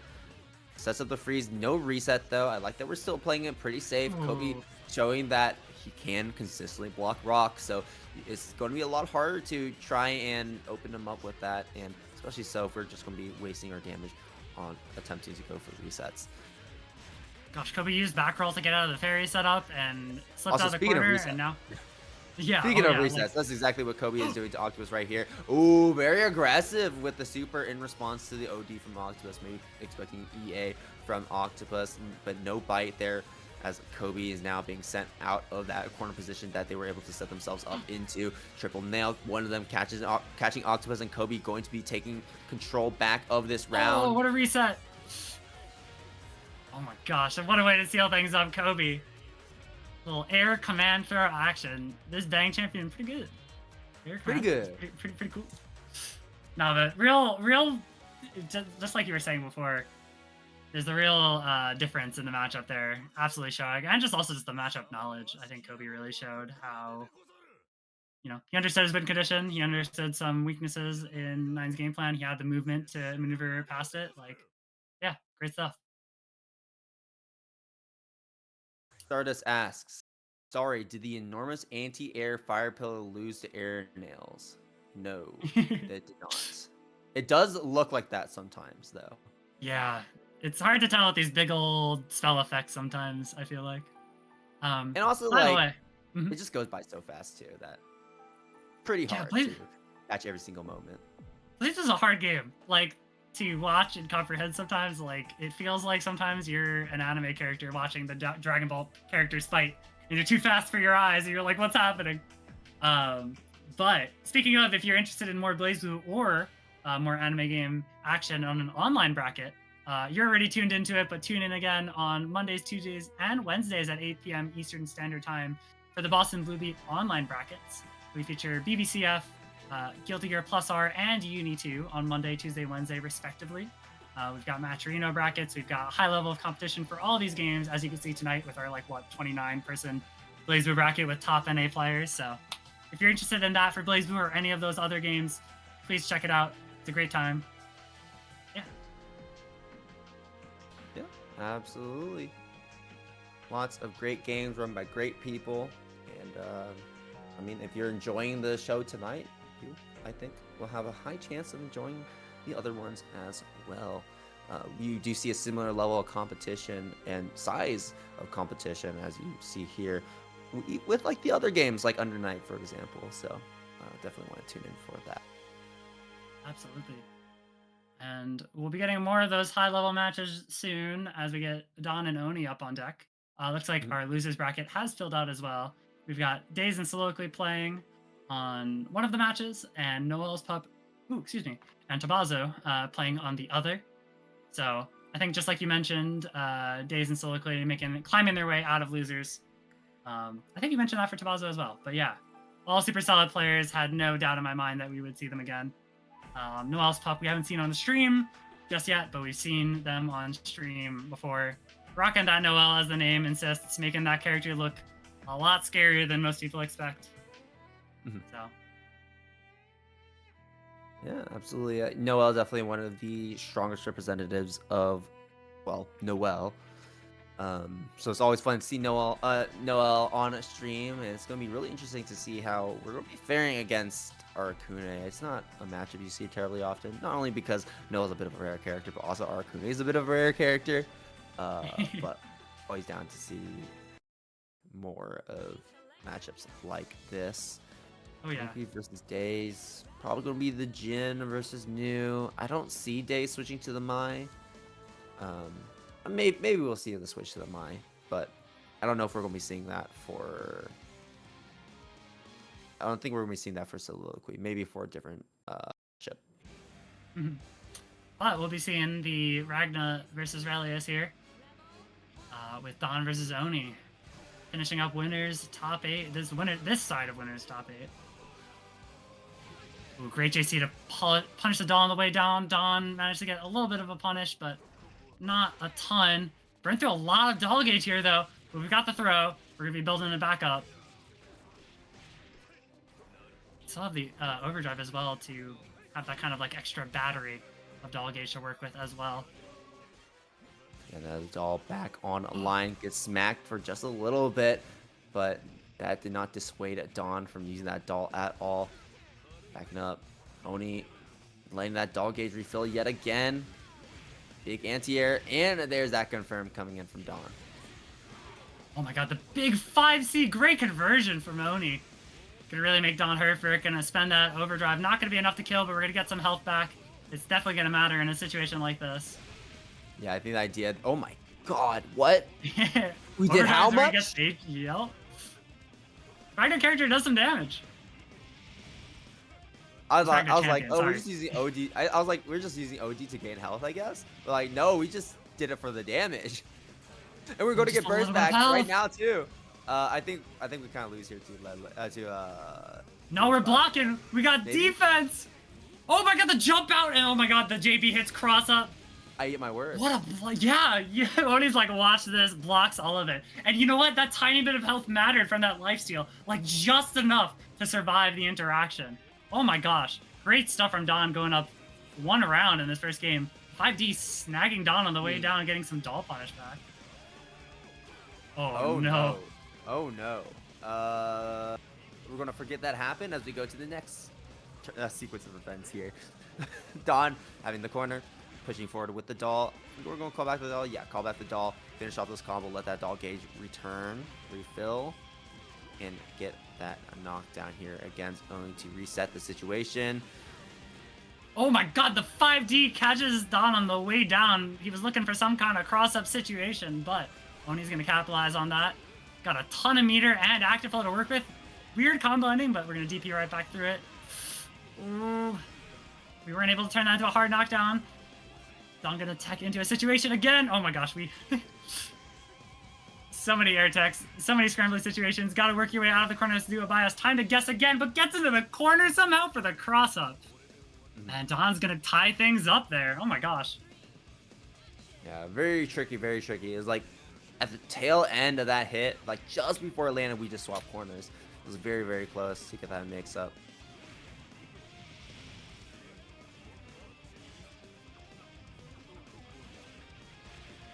Alright, oh, the final low in that sequence gonna get the hit.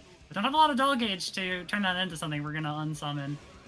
And gets put on the defense in return by Oni. Oh, the DP on block was likely not intentional, but that burst bait with the lead lay absolutely was. We're gonna seal the game. Yeah, put him in the orb. Put this guy in the orb. To the next one. That's so clean. You know what, man? Like, Oni was not doing bad that round too. Really, really unfortunate mistake. Yeah. Dawn is just getting... Dawn also is just making the most out of predicting when Oni is going to do what. Like, baiting out these DPs, baiting out these bursts. We've been doing it so consistently, and Oni is taking so much from Dawn calling it out. Dawn capitalizes on mistakes super hard, and Relius is a great character to do that with because he puts you in situations like this. Now you're in a situation. It's time to block. And, right, I mean, it's not fair. It was a 2v1. Like, come on, y'all. He's got the life. Like, come on, ref. Break him up. Break him up, ref. Through the power of a toxic marriage, Dawn's going to be on game point here. Or set point, excuse me. I always mix up those terms. I don't know why. And Oni also spent that burst really early for not too much reward as well. The air hit going to work. We're going to the corner here. Don't got to spend too much doll gauge to do it as well. Dawn has some space here to use the 214C, get in here. You're going to spend the overdrive to Refill that doll gauge. Not gonna be quite enough, but you're gonna have a full doll gauge worth of mix to work through first, and a duo BIOS. Oh, but she kind of goes wide. Gotta be a little bit careful here. Cuts the combo short a little early. Great awareness, and we're gonna open things up with the 6B. That was wacky. How did he even get that roll? Just got him out of that situation. That was crazy. Great JA to chase Don trying to escape the corner with the air dash. Same side on the DP mix. Going Haze blocked RC into Moritz. There's Don's burst. Okay, catches the doll. Use the doll catching on the other side. Is this going to be enough? Yes, it is. Yes. We bait out the burst yet again. Oh my god. It feels like there is never a good time to burst Relius, and Don taking advantage of that has the read to close things out right when Oni seems like he had his window back into the game. Same side divider, Bronze Age, Ragnarok. Don just, honestly, like, even despite Oni looking a lot better towards the end there, Don just continued to maintain control of that round and clean as ever. So we're gonna be seeing, and we were talking about like classic sets. We're gonna be seeing a classic set coming up pretty soon here in the form of Kobe versus Don there in winners finals. You cannot escape it. It will happen.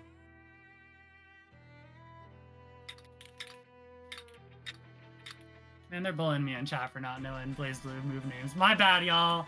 My bad. But yeah, absolutely. Sorry, got distracted. Very much of a classic there, but we have some other matches to go through in that time. I myself, of course, am very excited for this daze versus Soliloquy matchup. Like you were mentioning before, I'm not quite sure if we're gonna be seeing the Jin here.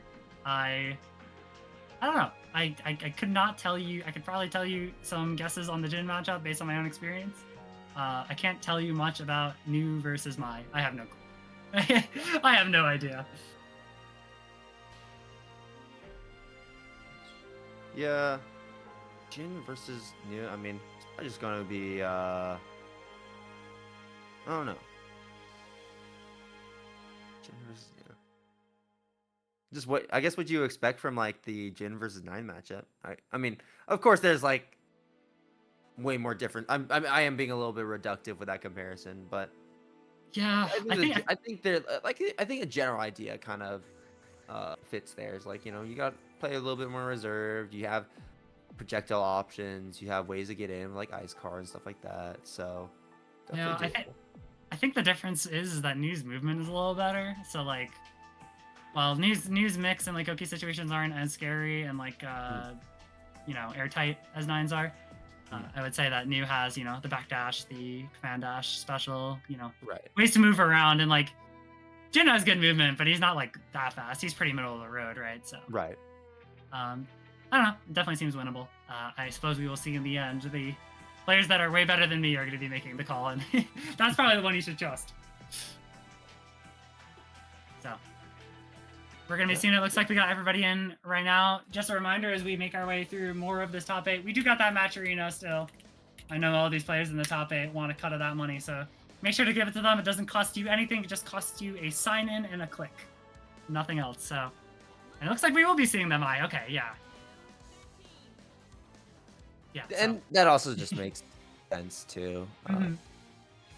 Yeah, I mean, Mai is just like on paper just better than Jin in this matchup. Yeah, she's more maneuverable. Has more movement. Yeah. Plays at a range that is hard for New to kind of catch, right? Because she's going to be playing at like the upper diagonal of the screen, where like, you know, like New doesn't really have very moves that can like easily catch Mai. I mean, we do have, we saw it right there. We do have that, but the 60, yeah. You know, usually it's not really like super substantial, but we'll see here. Yeah, and Mai also does love a character with no defensive options. You could call her pressure a little bit one note where it's not like super threatening, but you know, if you have nothing to like worm your way out of it, then like she will have a field day with you. The whiff dive kick not super punished, but we get a little bit of a small hit. So Soliloquy still working on a big life deficit here, and Daze just like, you know, working his way in, but you'll find your way in eventually. The super gonna hit. We're going to be able to convert that. into a knockdown in the quarter with the Luminous Slave active overhead.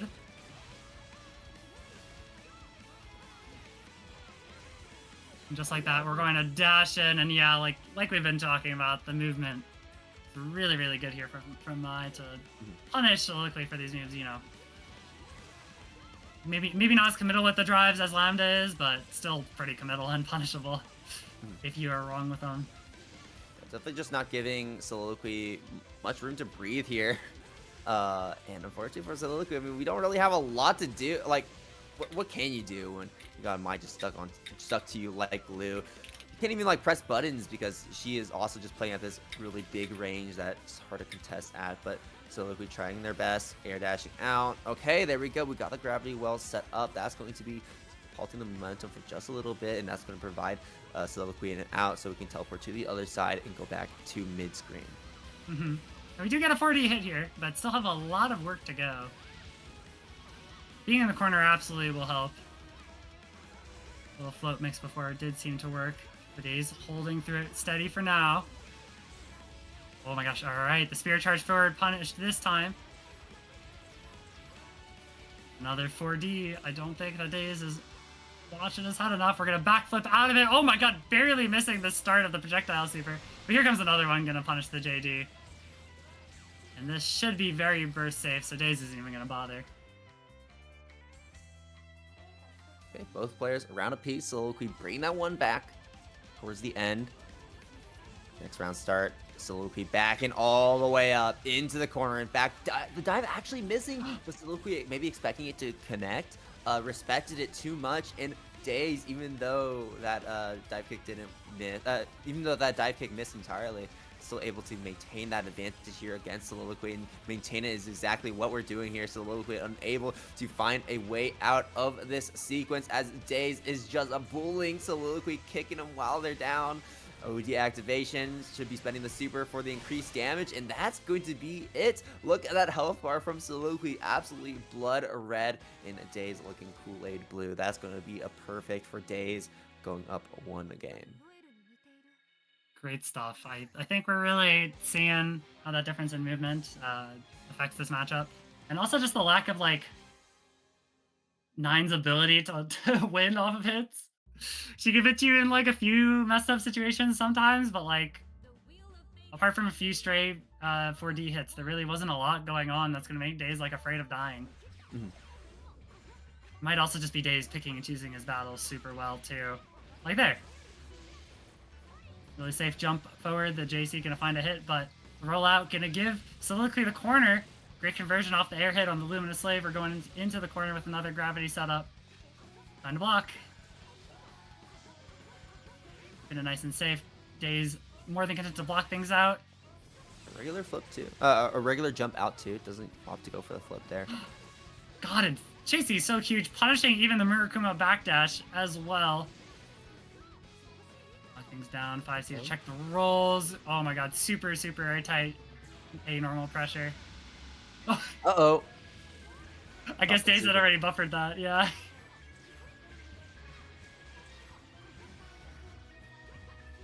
Okay. Working your way through the drives. And the set swords. Gonna flip through the super yet again. 4D trying to catch daze landing, but unfortunately Soliloquy not able to. 5D gonna catch running in. I think they should be able to convert. There's the burst as soon as it becomes not as burst safe. Great match with the 3C though. Daze going down around. Soliloquy up 1 in this game too.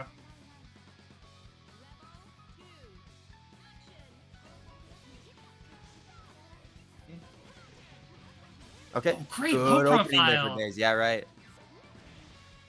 Oh, but the backdash in the corner, but daze wasn't minus enough on that whiff, can still punish after the backdash. Oh my god, she can CA off of her little strings. I actually did not know that. That's crazy. She can. With the counter hit, unfortunately not able to convert. Active flow from daze here, building back all that OD. This is a really tough situation. Oh, but there's the air throw from Soliloquy. Gotta start somewhere.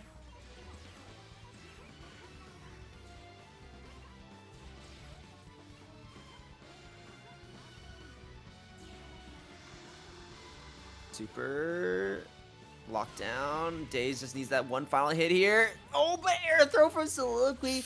Hold on. Might be making something happen here. Oh. Whoa, okay. Yeah, the way that invuln ends was very odd, but, you know, didn't work out too bad for Daze, but, oh, God, this absolutely is. With the overdrive and the meter as well, absolutely going to close things out. I always get surprised when I see this character do, like, 4.5k. Like, damn, I did not know she could do that. Every time I see it.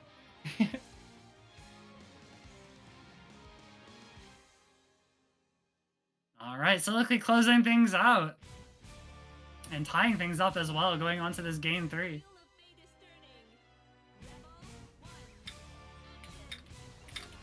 Both players have topped out on resources for this final game. Daze running up for the throw. Should be able to instantly get the corner, unless Soliloquy is going to be just robbing Daze of that. Yeah, but still though, Daze looking so good still. Soliloquy, good tech. But unfortunately, no meter for a counter assault means that Daze is going to keep on rocking. Yeah, with the perfect as well. Looking to close things out. Slowly flipping our way in, trying to work past the gravity. Doesn't really feel super threatened here. Again, another low profile on a Soliloquy air dash. A little too antsy to take that space. We're dancing around lots of backdashes and another low profile anti-air. Gosh, and the 5AB. Great whiff punish on the little scramble situation. Soliloquy trying to mash out. This is not going to be enough, I don't believe, but it's going to be very, very close. Lots of resources. Not. And Adroth to back it up. Yeah, that feels bad, having to spend the burst there. Needs no OD. Using new slaves, trying to control Daze here from full screen. Trying our best. Oh, what a perfectly timed flip in reaction to the teleport there from Soliloquy. Soliloquy, though, still able to get that side swap, surprisingly enough, here against Daze. As we went to the other side, and now Soliloquy still maintain control of the set, but Daze doesn't really care too much about advancing forward super quickly. Super does come out, putting that stop sign in Daze's face. Super does not close the distance between these two characters, and Daze is now in an even worse position than we saw before. Now Daze might be wanting to close this distance a little bit faster than we were before, and Daze now with that tempo up prevents Soliloquy from doing anything there. Just going for the simple frame trap with the 5A, the staggered pressure. Like, it felt like Soliloquy had their openings there as well, but just like there are situations where it was like hard to punish, or you can only really get a small punish, and just like, oh man, this my character, we'll find her way in. She's gonna get her hits, and I think Daze is piloting her super well. Just like still on top of all of the movement options that Soliloquy was trying to use to get out of the corner and such. Like, yeah, really sealed the deal.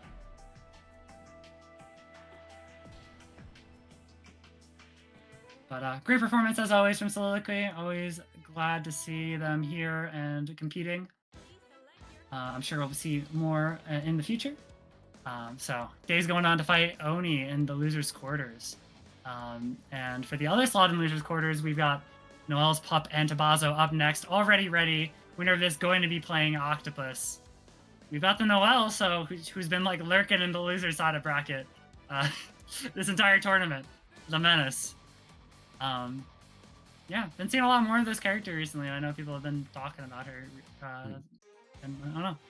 I like the way Seb plays her. Seb is definitely gapping, but also like, man, the character can be scary. Character can absolutely be scary. Yeah, especially if you don't know how to play against this character as well, right? And I feel like a lot of the people in this top 8 probably do, but I don't know. Yeah, they probably do, right? She is like a very simple character to grasp. It's the hard part really is like, you know, getting good with the character, right? Yeah. She has like great generic tools, fast movements, and pretty solid normals. But well, it's not gonna matter when you're cursed. And yeah, absolutely not. But you know, with our drive moves, Noelle does have like invincibility that she can force that could be relevant. Probably not. It doesn't last long enough to where you're just like skirting by multiple bugs, but in certain situations, if Noelle's on top of it, you know, could absolutely find positions where we could just sneak by with with a little bit of invincibility. Especially so with like, you know, when we were watching the earlier set between Eolyne, we went for like counter assault to at the tail end of the curse to get a little bit of invincibility towards the end there. We could probably be seeing like a similar situation here with Noelle. Oh, gotcha. Yeah, with the drives for sure. But first, you gotta find your way in. Although Noelle's pop definitely like still has the advantage here in life, so you don't really need to sweat it, but we find it anyways. This character has some pretty solid air normals too as well. Okay, here come the drives, blocking the fast overhead. Gonna RC to keep it safe. Even against the people who do like know the drive mix, I think adding the RC to the equation is where it gets really, really scary. Because she gets out some pretty good airtight situations. Oh my god, and the drive overhead whiffing there, and Tommaso swinging and getting snagged by the special ender, so great stuff there from Seb, closing things out. I'd much rather say Seb than Noelle's pup, but I just see Noelle's pup on my screen. I say it every time. Right. Alright, Noelle, great at converting from these air hits too. We're gonna snag something off the 2A low.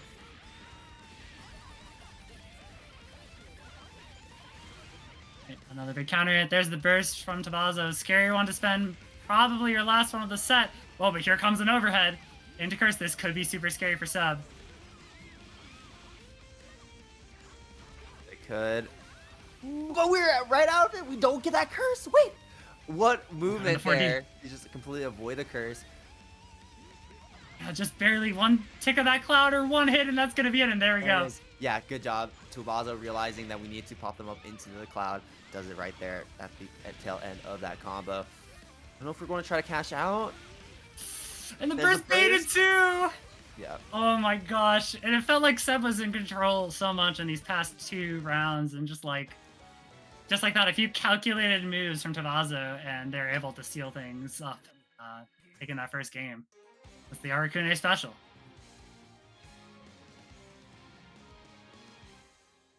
Rut row indeed, but Tommaso definitely feeling good about this one.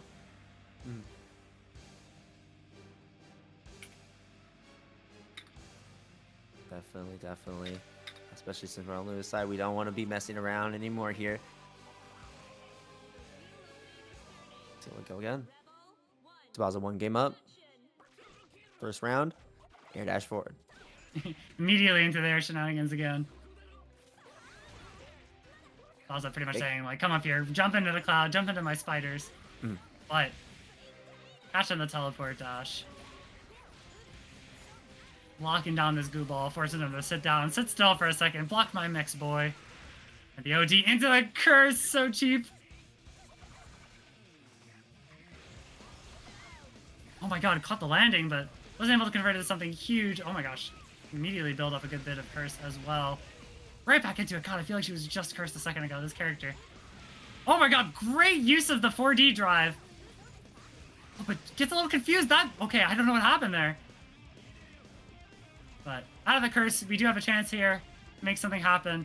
Got a lot of meter as well. Tommaso, unfortunately, whiffing that anti-air, but doesn't get too much damage on them for it. Oh, but great conversion. Okay, here comes Tommaso, knowing need one hit here. Get it. Oh my god. Noelle navigating out of the curse super. Honestly, I'm surprised we went for the curse super instead of the laser. When I saw that, I was like, oh, we're going to go for the laser because Noelle's trying to get out of the corner. Sub's trying to get out of the corner, but... I think they just probably thought they had time. Oh my god, that was a weird counter hit trade. A little bit tricky there. It was a bit of a scramble. Oh my god! There it is. The Anyone through the anti-air. 5C. Yeah, that was crazy. Oh my gosh. Yeah, you never want to get hit by a 5C, right? That's probably the best starter that Arcune has. It's gross looking too. I hate that button. It's kind of slow though, so. Yeah.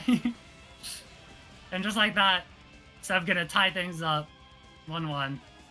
You know, I was about to say, I was like, it's so hard to predict, like who's going to do well, who's going to win, because like, you know, when you're playing a character like Arcune, it's like, it feels like you just lack so much consistency.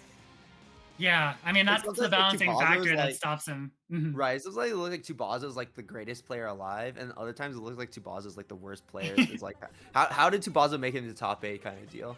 Yeah. But I mean, I don't know. Tabasco definitely applies the Arcane win condition super well.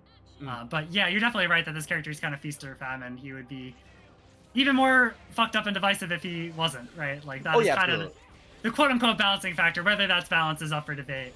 Definitely a very divisive mechanic. But Seb is looking to lean into more of the famine side here of that. Lock down this goo. Man, this character has solid as hell damage. Oh my god. Yeah, that's the thing. Whenever people talk about this character and her strength, like I feel like we're gonna talk about her damage. It's pretty good. Is that dead? I mean, if we pop OD, right? But I don't think I don't think Seb wants to pop OD here, so I think we're just going to go for there we go. Just the roll catch too. Yeah, I didn't catch the starter. I didn't think it was a crazy big starter, so I think he might have been hesitating. But either way, gonna work out. But also like, there's really no reason to be popping OD right there, yeah, unless you're really worried about unless you're really worried about Tabasco getting cursed. But even then, like Noel had shown that like we can absolutely win despite Tabasco getting cursed here and there. And burst coming out, that's also important. That does mean that Tabasco can't just force a curse when we have meter, especially more so because Noel was able to interrupt that cloud. Oh, that may be cursed. And see, that's what I mean. Like, you know, Tabasco recognizes that like going for these burst baits can absolutely just win you the game when you're playing a character as Snowbally as Arakune was looking for it, sniffed it out, and here we go. Gotta keep blocking. Burst, what do you do? Okay, but curse is over, but doesn't matter. The super instantly winning the game there for Tabasco. Said like a deer in headlights the moment those bugs went online. Oh gosh, the round start crawl. Great defense, just the IV mash. That is sick. What a round start here for Tabasco. Still holding, still pretty low on burst there too. I think Seb might be wanting to spend burst here soon, but also like spending burst and curse just feels bad. Oh my gosh. OD. With the OD. Okay. Oh, great challenge. Be so scary to challenge when he's got curse on you. Oh my gosh, but might finish things up. We don't even need a curse. We just need a little bit more damage on the bugs. Oh no, there we go. A curse for good measure. Trying to 4D out, but you can't. At the end, the bugs are holding it down. Tabasco content to just sit back and watch and do whatever the hell that was with the bug arms. I don't know, man. This character's gross. Great stuff though. Yeah, just spitting the bugs there at your feet. It's like, yeah, you want to try to walk out of the corner. You want to try to run out of the corner. Well, you know, you're just going to get hit by that. We saw a similar game plan from Tabasco when we watched the set against Eolyne, where it's like Eolyne's in the corner. And we're like, okay, yeah, we're respecting the flash kick. We're respecting. I don't think we're respecting burst there, but I think it was like the flash kick. But it's like, okay, you know, I'm in a position to win. I can just bully you with just the bugs here. Play patient. Don't have to do anything extra. The curse will just do the job for you. Just hanging out, right? I want to also point out, I missed this like 30 minutes ago, but chat was I scrolled back in chat. Thank you to Skylar56 for the $100 donation to the match arena. Someone is getting a big payout. Yeah, someone's getting a big payout tonight. Oh my gosh. Think of all the fast food you could buy with that. That's like more than a chicken nugget like prize. $25 for Massive Ego. Hell yeah. Thank you all for the contributions so far. You can still make contributions to the match room if you like as we start to reach the end of this bracket. In some senses, it has only just started here. So we still have a good amount of matches left to watch. 1, 2, 3, 4, 5, 6 to be exact. As we're going to be watching the rest of losers quarters. I think Eolyne and Daze should be the next one up as we get to Tabasco a little bit of a break. And then after losers quarters, we have that winners finals waiting for us. Kobe versus Dawn. Historically, I know they've kind of like interchanged, like one interchangeably like here and there.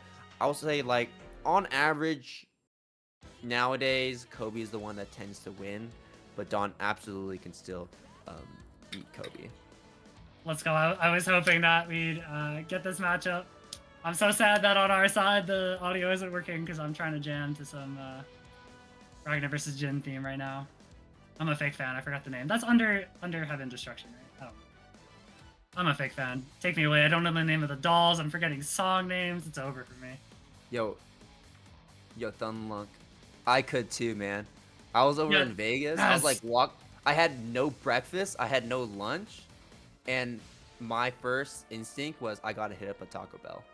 That discovery box, like, my roommate always gets the Crunchwrap, but like she saw that shit and she's like, "Yo, let me get the discovery box." That Honestly, actually seems okay, fire.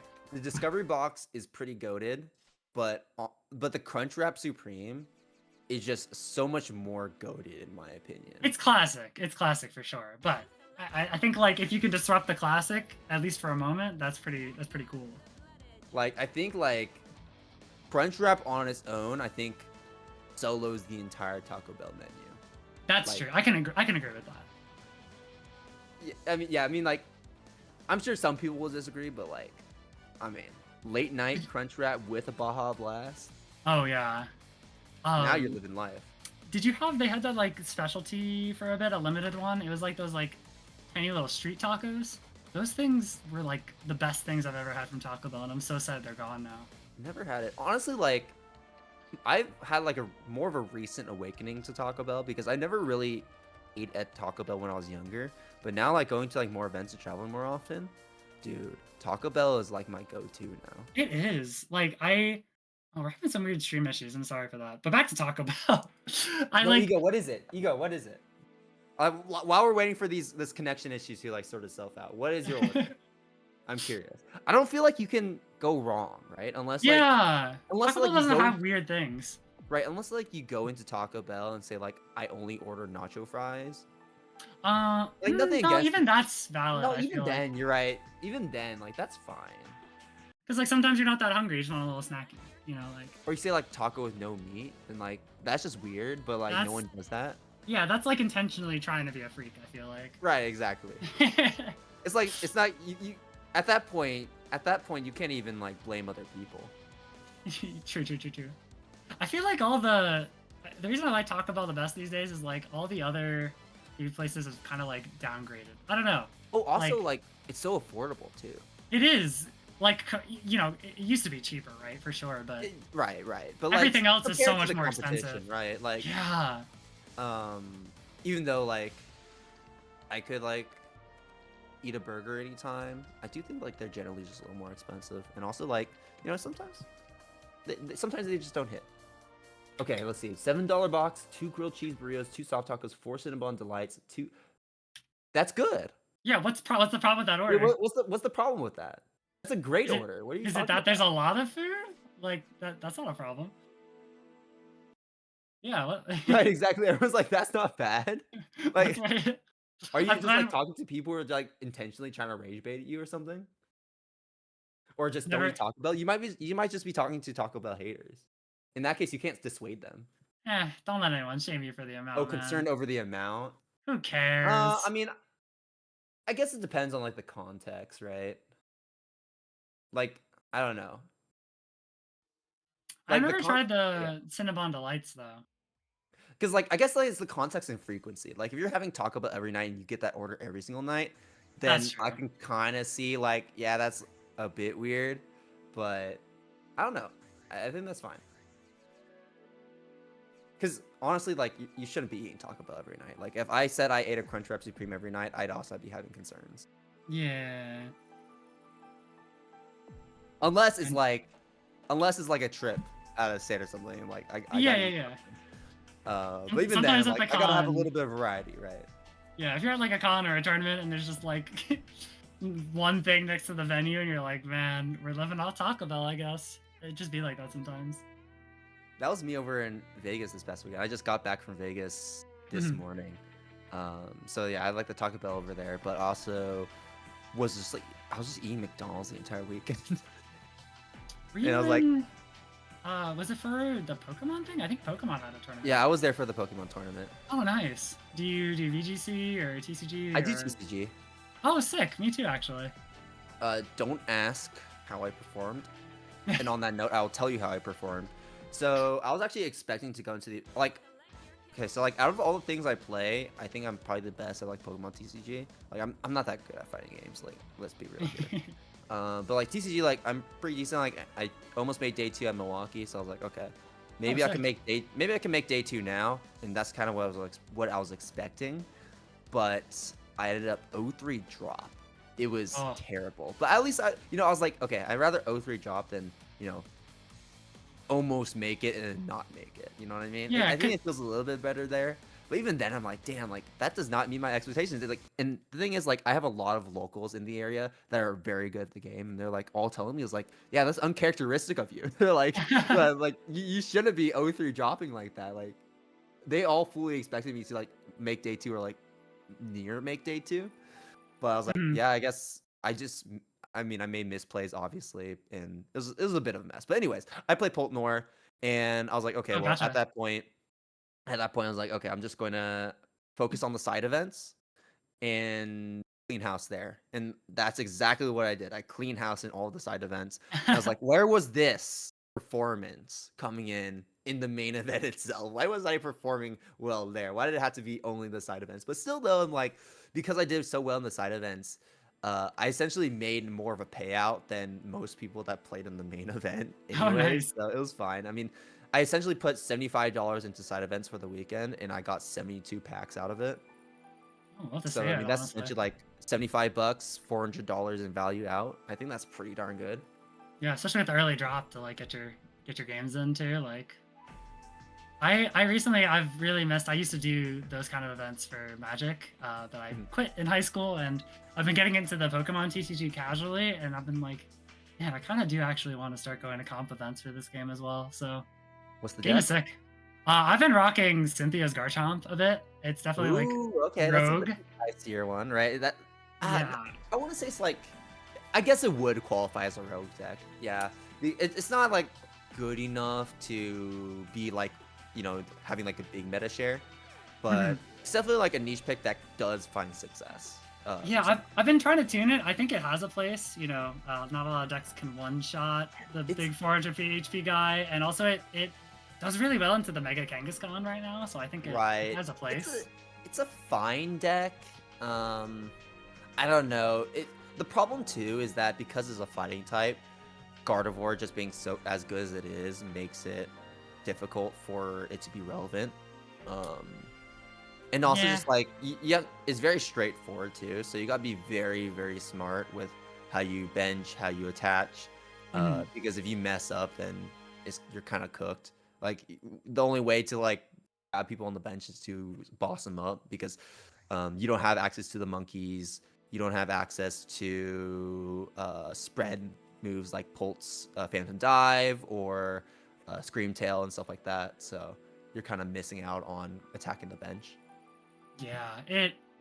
That's why I think tuning it is super important since it's so Yeah. straightforward, and there's not a lot of people putting out results with it, so I'm kind of having to do it myself. But I think that's half the fun of it. I Yeah, really like tuning decks. you should try Sarah Ledge. Sarah Ledge is pretty decent right now. And also just like very, very aggressive like Garchomp. Hmm. Uh, even more so than Garchomp. It's probably the most aggressive deck in the format. And it's just trying to hit big damage numbers very fast. I think we might be good. I think we're into somebody else's room, so hopefully, fingers crossed. I don't Yeah, want we'll see. to. Yeah, I've We heard can great throw. things about Sarah Ledge though. But yeah. Oh, okay. We're further than we've been before. Thank you everybody for bearing with us. We are back. Oh my All gosh. right. Let's see it. It's always after this screen though. Oh, but It's always after this screen. was Jin the problem? We're swapping to mine now, man. I'm so sad. Oh, it's working. It's It working. They really just don't was. like the lunk.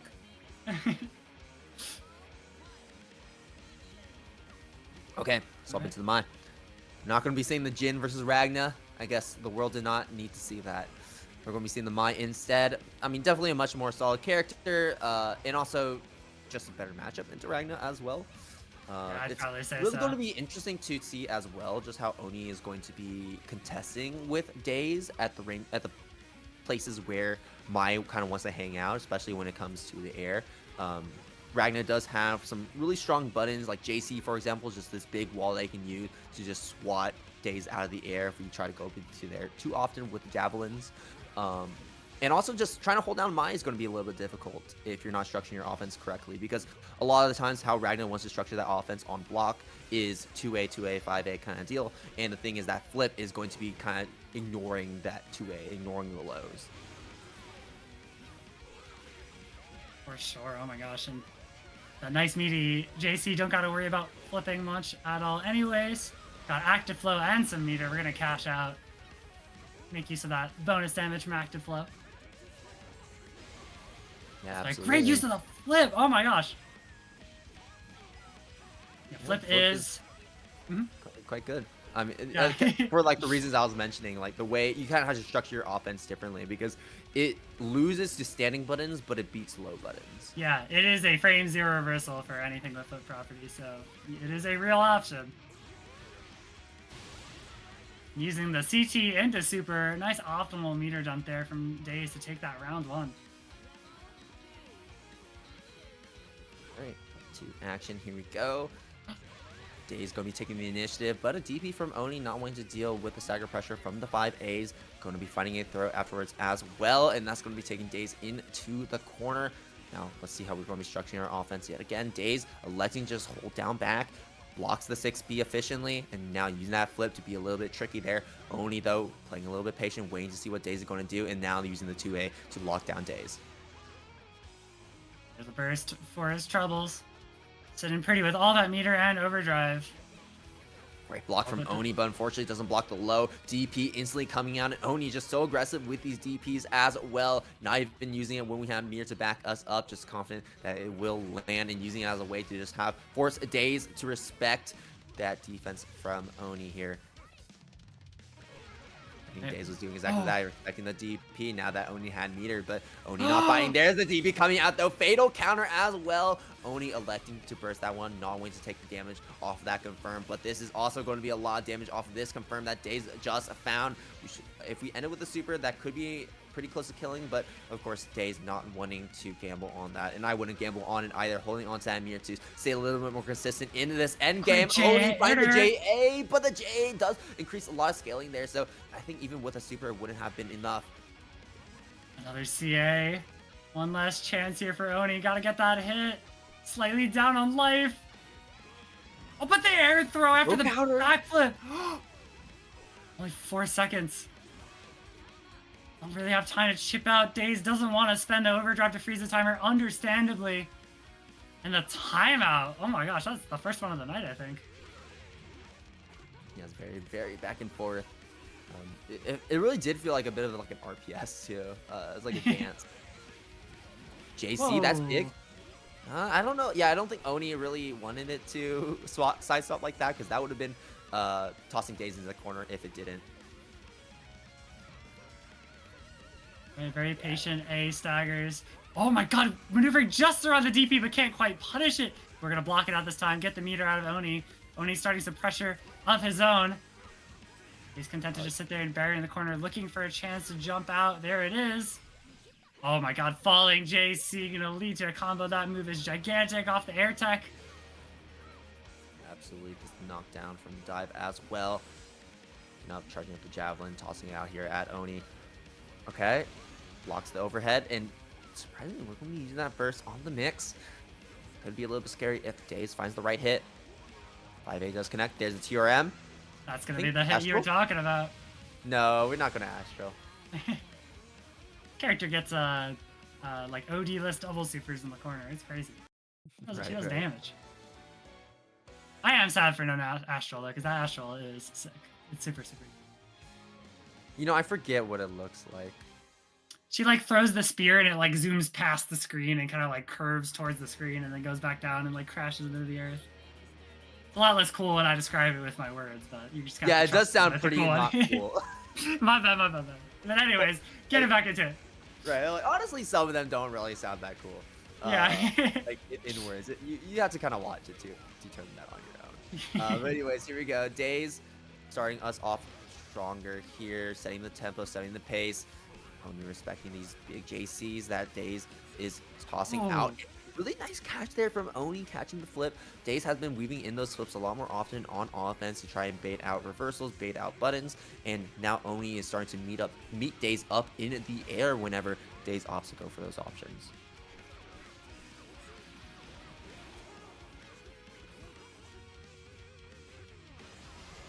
All right, slowly working your way in with those 2A staggers and the little dash resets.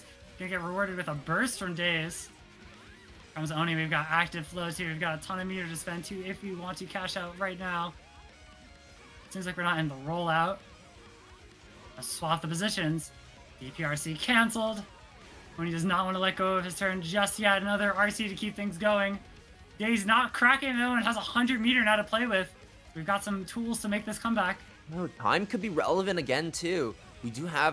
We're approaching 20 seconds left on the clock. These rounds have been going for a long time, but now we're both in red critical health here. I think with the end of this combo, Daze is going to be the one taking the lead, especially now right here as Oni opts to spend that burst, and now Daze just needs to find a hit or just run away for 10 seconds, 7 seconds, 6 seconds. We're at 5, 4, 3, 2, and there it is, the anti-air from Daze catching Oni as Oni was really grasping at straws, trying to find a way to catch Daze as we just danced around the screen. So hard against Mai. She can kind of just pick and choose the momentum of the game against certain types of characters. Ragna's just a normal little guy, dude. What is he gonna do? He's gonna just run at you. I think with generally fast mobile characters like Mai, that's what you're going to be expecting in most matches, where she is the one that's often setting the pace, unless you're playing a character like Rachel, for example, who has also incredible mobility and great screen control. But here we go.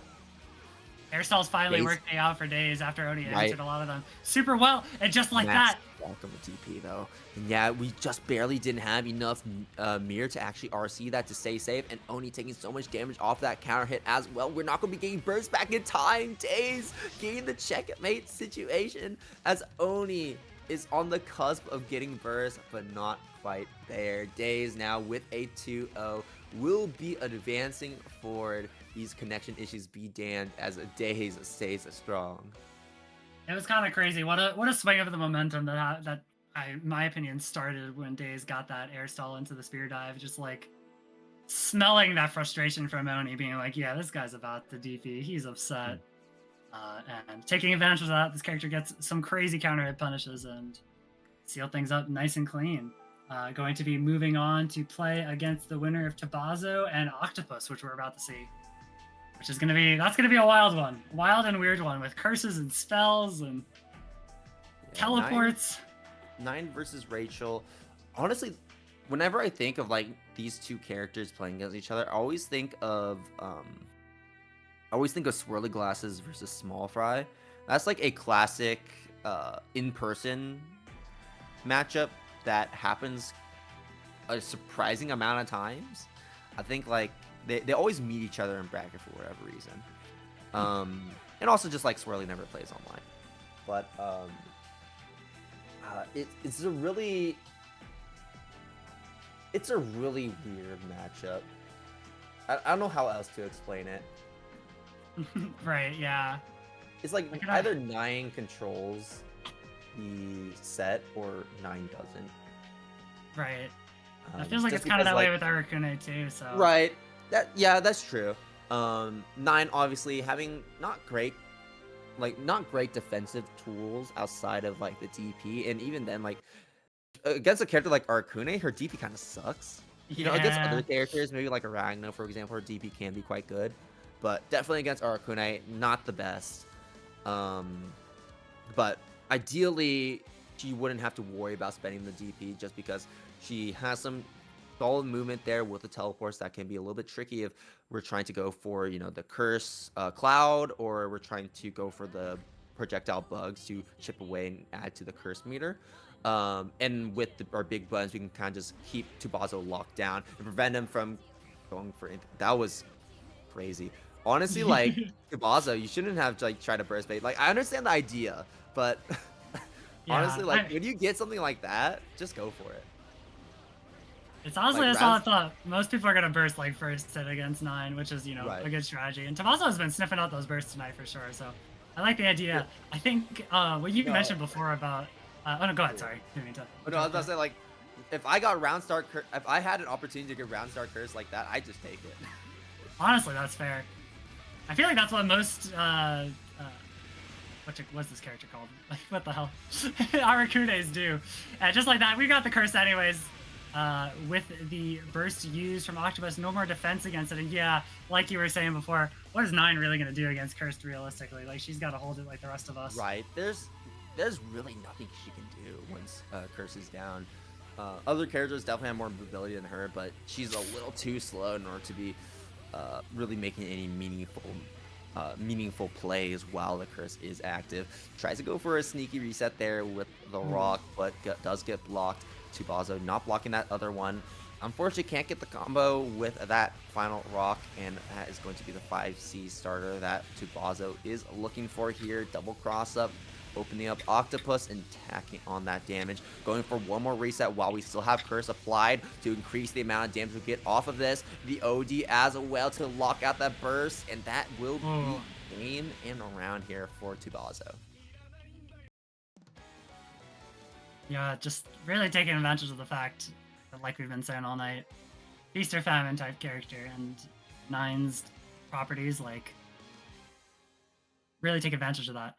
Kobe did point out something important that. So my thought with the bugs is that even though Nine has the projectile invuln dash, the bugs catch the end of it, like you see with a lot of ways Arcunes cover DPs. But good point that it does force like a weird starter and curse timer out. But yeah, that's true.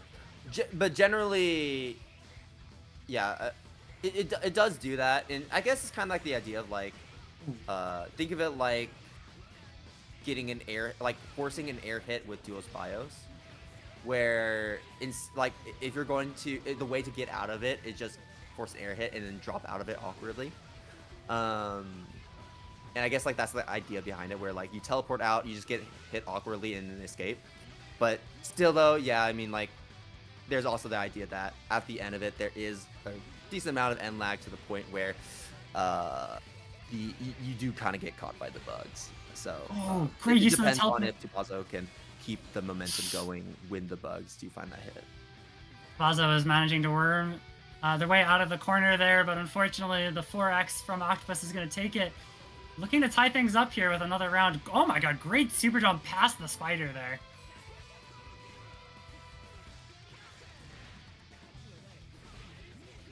Alright, and the anti-air, ever reliable 5C, yeah.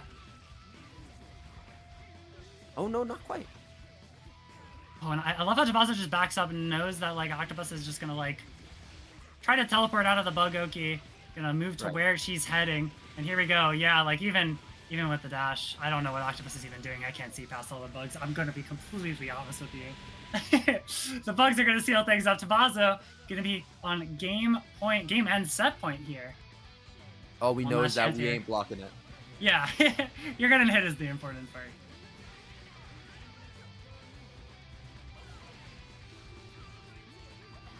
Right, Tubazo finding your way to the ground. Managing to go over and around. Octopus trying to snag an air hit. There we go. Finally snagging something on the ground. Tubazo not wanting to hold that. Doesn't want to let Octopus back into this set.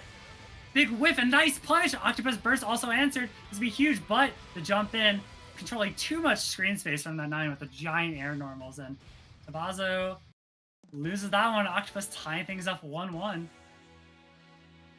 I don't know. Yeah, the neutral, like, seems really... It's hard for me to really analyze these kinds of matchups where both characters have, like, weird movement. You know what I mean? Like, when you don't play these characters, I feel like I really can't comment on it, but it does feel like Arcunes has to do a lot of the legwork in this matchup to move around. Oh, obviously, yeah. Like, the thing is, it's like, think of it this way. Think of it this way. It's like when someone wears fake J's, and then someone wears real J's, right? I got you. It's like, it's like when like think of it that way, where like Arcune is like trying to be a zoner, but then faces a real zoner. And it's like, hey yo, your zoning's fake. Your zoning sucks. That's the kind of idea right there. They both have that kind of like weird uncommittal movement, but what Nine also has is she also has her own version of real good set play, and it's gonna work out real well.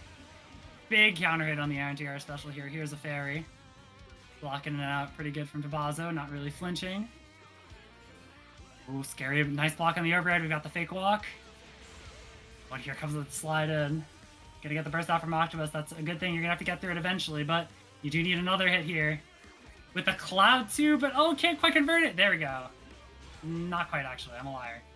I don't know what this bug guy does. Yeah, we're just finding some really awkward hits there. But I mean, at the end of the day, we're still getting damage, and I guess we'll just. I mean, at the end of the day, we'll all just really just take that, right?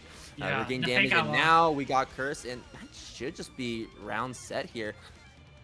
unless Octopus has some tricks up their sleeve. We saw the chaining of the teleports to get a little bit of invisibility, run that timer down a little bit, but we had full curse, so even then, I mean, like, you're not really buying yourself that much time, and Tsubasa still able to just keep you locked down with the bugs regardless. Oh.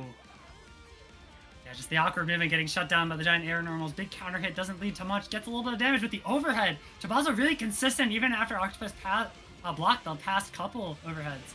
And you know what? You might as well, because when it leads to this situation, screw it. Block my overhead. And the burst getting faded out. Yeah, spending burst in curse just feels so bad. And this is Exhibit A right here.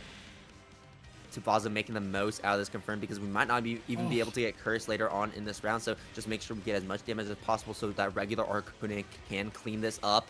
Octopus the DP also trying their best. The low trying to reset Octopus, trying to reset Tsubasa multiple times here. Tsubasa getting opened up by some of them. And the burst is going to keep it safe. Tsubasa can't even do anything.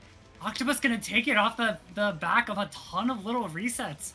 There's the reset off the low, the attempted reset off the high with the rock, but the rock is plus. You just get to keep on going. Great stuff from Octopus.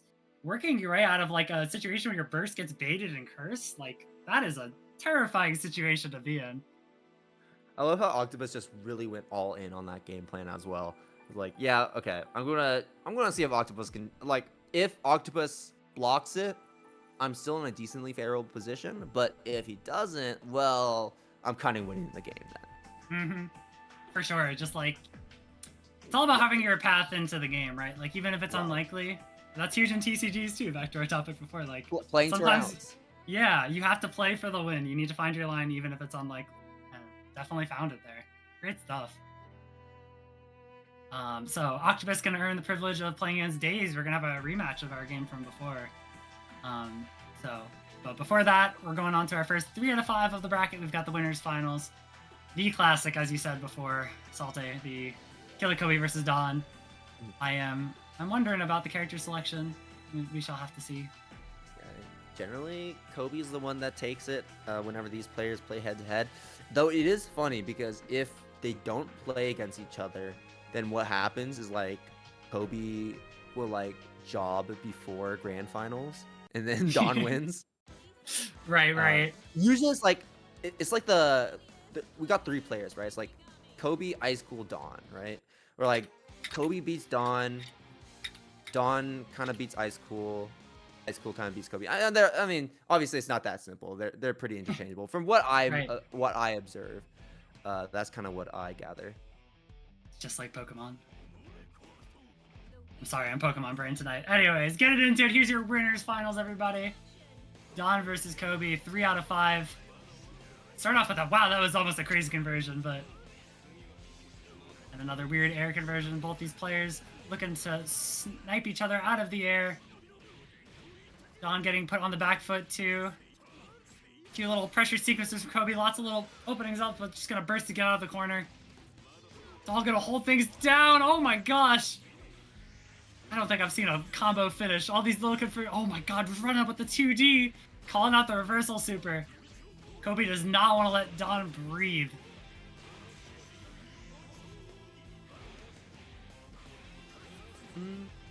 Alright. Corner. Nice stuff. There we go.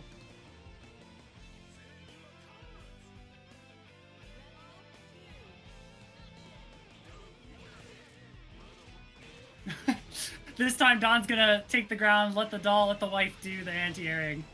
Bring Kobe down. Looking for something, but Kobe just kind of drives out. Oh my god, that converted off. That was a weird hit off that J. That thing is so active. Oh, this time working around, taking advantage of the fact that Bang's anti-airs are kind of bad. And this Relius character is pretty good in the air. Same side on the little cross-up attempt, but here comes Kobe. You gotta block that. The low off of the 2A. Put you in a situation here. Oh, and the late air hit. Gonna seal things up. Put this guy in the orb. Very, what you call it? Very fast answer back here from Dawn. Showing the adaptations on how Kobe wants to play the air game, moving around the nails really well. But here comes Kobe, looking to answer back himself. Don is not flinching on these staggers. But here we go. Great conversion. Don doesn't want to let him get that. And Nail is going to keep Don locked down enough for a low to hit him.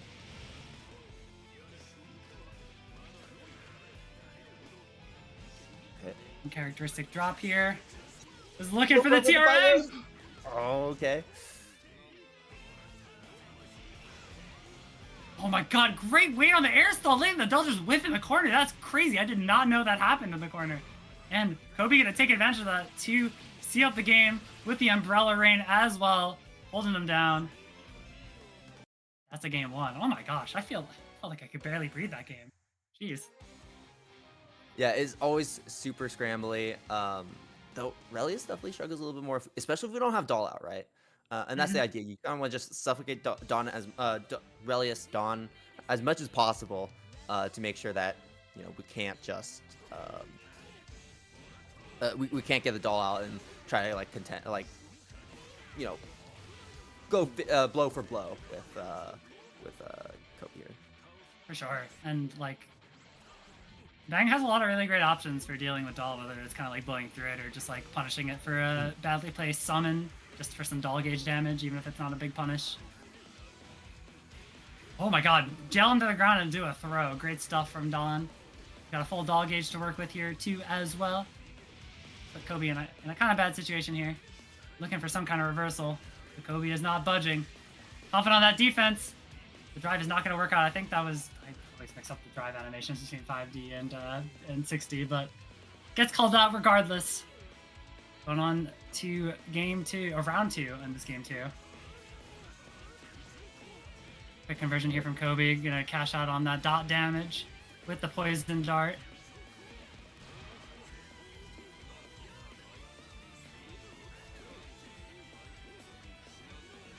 We're gonna keep it safe. Gotta hold all of this. And we're going to use it to convert off that overhead as well. Don was doing great up until that overhead. With all these seals too, still has a ton of nails. This one's looking really good for Kobe. A great jump out. He is still plus, even though Don was able to jump cancel against that drive. The 5C hitting Don out of the air. Oh my god, the CA called out by the drive. Great stuff from Kobe, going to tie things up. Doesn't want to let Don get the momentum. Right, poison nail for your trouble too, and call you out with the dash up JA. Here we go, Don. There's the burst coming out. Bumper is still active. Not gonna be able to use it as we go back to mid screen here. There's the tech coming in from Kobe. Respects the Doll and using the 5A to just do a little bit of extra damage to it here. Here we go, taking advantage of the fact that Doll gauge was regenerating. Kobe runs in. Now has a chance that bumper is still there. Catch it out on it. Blocks the drive again and gets snagged out of the air yet again. Don keeps trying to just leave and unfortunately keeps getting... Actually, no, I think that hit on the ground. I'm insane. Anyways. Nail's locking things down even after the weird air tech situation. And Kobe taking a game two. That was a quick game two, but those were close games, if you know what I'm saying. That was not that was not a sweep in Kobe's favor. These matches are just moving super duper fast. I actually think I might be mixing up which arrow is the air hit one. I think the blue one might be the air hit one. I forget. And which one's... And the overhead one's the red one? I don't know. Either way, we try to go for the round start. Air throw there on Don, as Don goes for a little bit more of a defensive approach there at round start. Going for that jump back. Kobe does spend that OD here very early on. It's okay though, we will begin that OD later back on in the round though. That barrier is looking pretty tough there. Good tech on the purple throw. Not going to be taking that unnecessary damage that we shouldn't be taking there. RC extends the overhead. It's a great start here for Kobe, as now Kobe's going to be taking Don to the corner. Swapping sides yet again. Only has 3 seals though, as Don did spend that burst right before that last one. Gosh. A CA has not made its way through. Trying to make use of that dead angle to get out of that pressure, but Kobe didn't even need to use drive that time. Just the old-fashioned punished. This Kobe still baits out CAs the old-fashioned way. Ooh, but great use of the air stall there from Don. Gonna find the hit. It's looking like this might be a repeat of the past few rounds. One player takes one round, the next player takes the other round. It could be, but Oh, also you got to realize that Kobe is on set point right now in incredibly fast fashion. One more and we got it, but might not be it. Kobe really banking in on this round though as we spend the burst. Dawn doesn't have burst either, so whatever damage we're going to be taking from here, we got to hold it. Using a lot of our nails during the combo, outside the combo. 6 nails left, 5 nails left. Nail umbrella? No, instead we're just going to keep those nails in the back stock here. oh. And then Opening. again, getting caught by the drive into the 9 teleport pips. follow-up. 9 pips on the burst. Nail umbrella comes out, tries to bait out the burst as the nail umbrella finds those hits for the burst coming out from Dawn as we delay that to find our way out. Kobe just needs one good hit here. So does Dawn as we're just punching at Kobe with Ignis from behind. Duos Bios comes out. Can we block this entire sequence? We might just do exactly Oh, the fake cross-up! That was crazy. Oh my gosh. Kobe was set to block all of it just at the last moment. That was a super tricky cross-up. All right, one last chance here. Okay. Going for the slide. Fatal counter as well. So there's that combo to increase the amount of damage we get off of that hit. That should be 3 nails, 4 nails. Not 4 nails, 3 nails, and now 3 seals, and now 4 seals. It is party time at this point. We got the bumper as well. Going to be using it here. Poison nail applied to increase the amount of damage we do from this combo. And nail umbrella finally coming out. Using that to feint some strikes and go right into that throw before it pops. Yeah, just the showing of that command throw in the last like 2 interactions. Using it when it hasn't been used much in the set before to seal things up. Great stuff from Kobe. You could really see the evolution of the RPS as the game went on, when it went from kind of like even but still scrambling in Kobe's favor to like, nah, Kobe has control over all of these situations. We got a read on Don's defensive habits, offensive habits, etc., etc. So great stuff as always. Kobe's going to be sitting pretty in grand finals, waiting for the rest of them to work their way up. And for now, we're going to be going back to Daze and Octopus. Yeah, just really quick set there for Kobe. It was just trading rounds a lot, but even then those rounds were going by very fast. It's just the way that it really just like the strongest part of Kobe's play is not only his defense is really good, especially when we saw that Duos Bios sequence did kind of crumble at the end of it, but just being able to block the majority of it was pretty absurd. But it really was like, it's really just comes down to how he forces the scramble and how much his character just benefits from the scramble as well, right? Bang is a character that loves being in that position where he's just finding lots of straight hits, converting off of really awkward hits, and doing a really good amount of damage for the starters that he finds. For sure, for sure. The Bang Champion is real good, and we'll be seeing more of him later, but for now, got some Jin action. Great use of that 3C. Ooh, the TRM immediately. Daze was looking for that great conversion off of that. JC falling right into it. Gonna spend a little bit of meter to cash out once you hit the corner. This is the run back here. Octopus did take out Daze on the winner side of the bracket, and right now Daze is looking way more locked in here for this round. Did you see that 2D trying to whiff punish there? That's how you know he's locked in, because that's a real scary normal to use against 9. You can teleport through that projectile normal from Jin. But, oh my god, the 2C finds its mark, the built-in frame trap button. Gonna very easily close things out here with a nice arrow. Absolutely. Daze taking the initiative, taking the first round with a perfect, making a statement here in response to the last win that Octopus did find. And in a wonderful anti-air from Daze, it's going to continue to set Octopus back.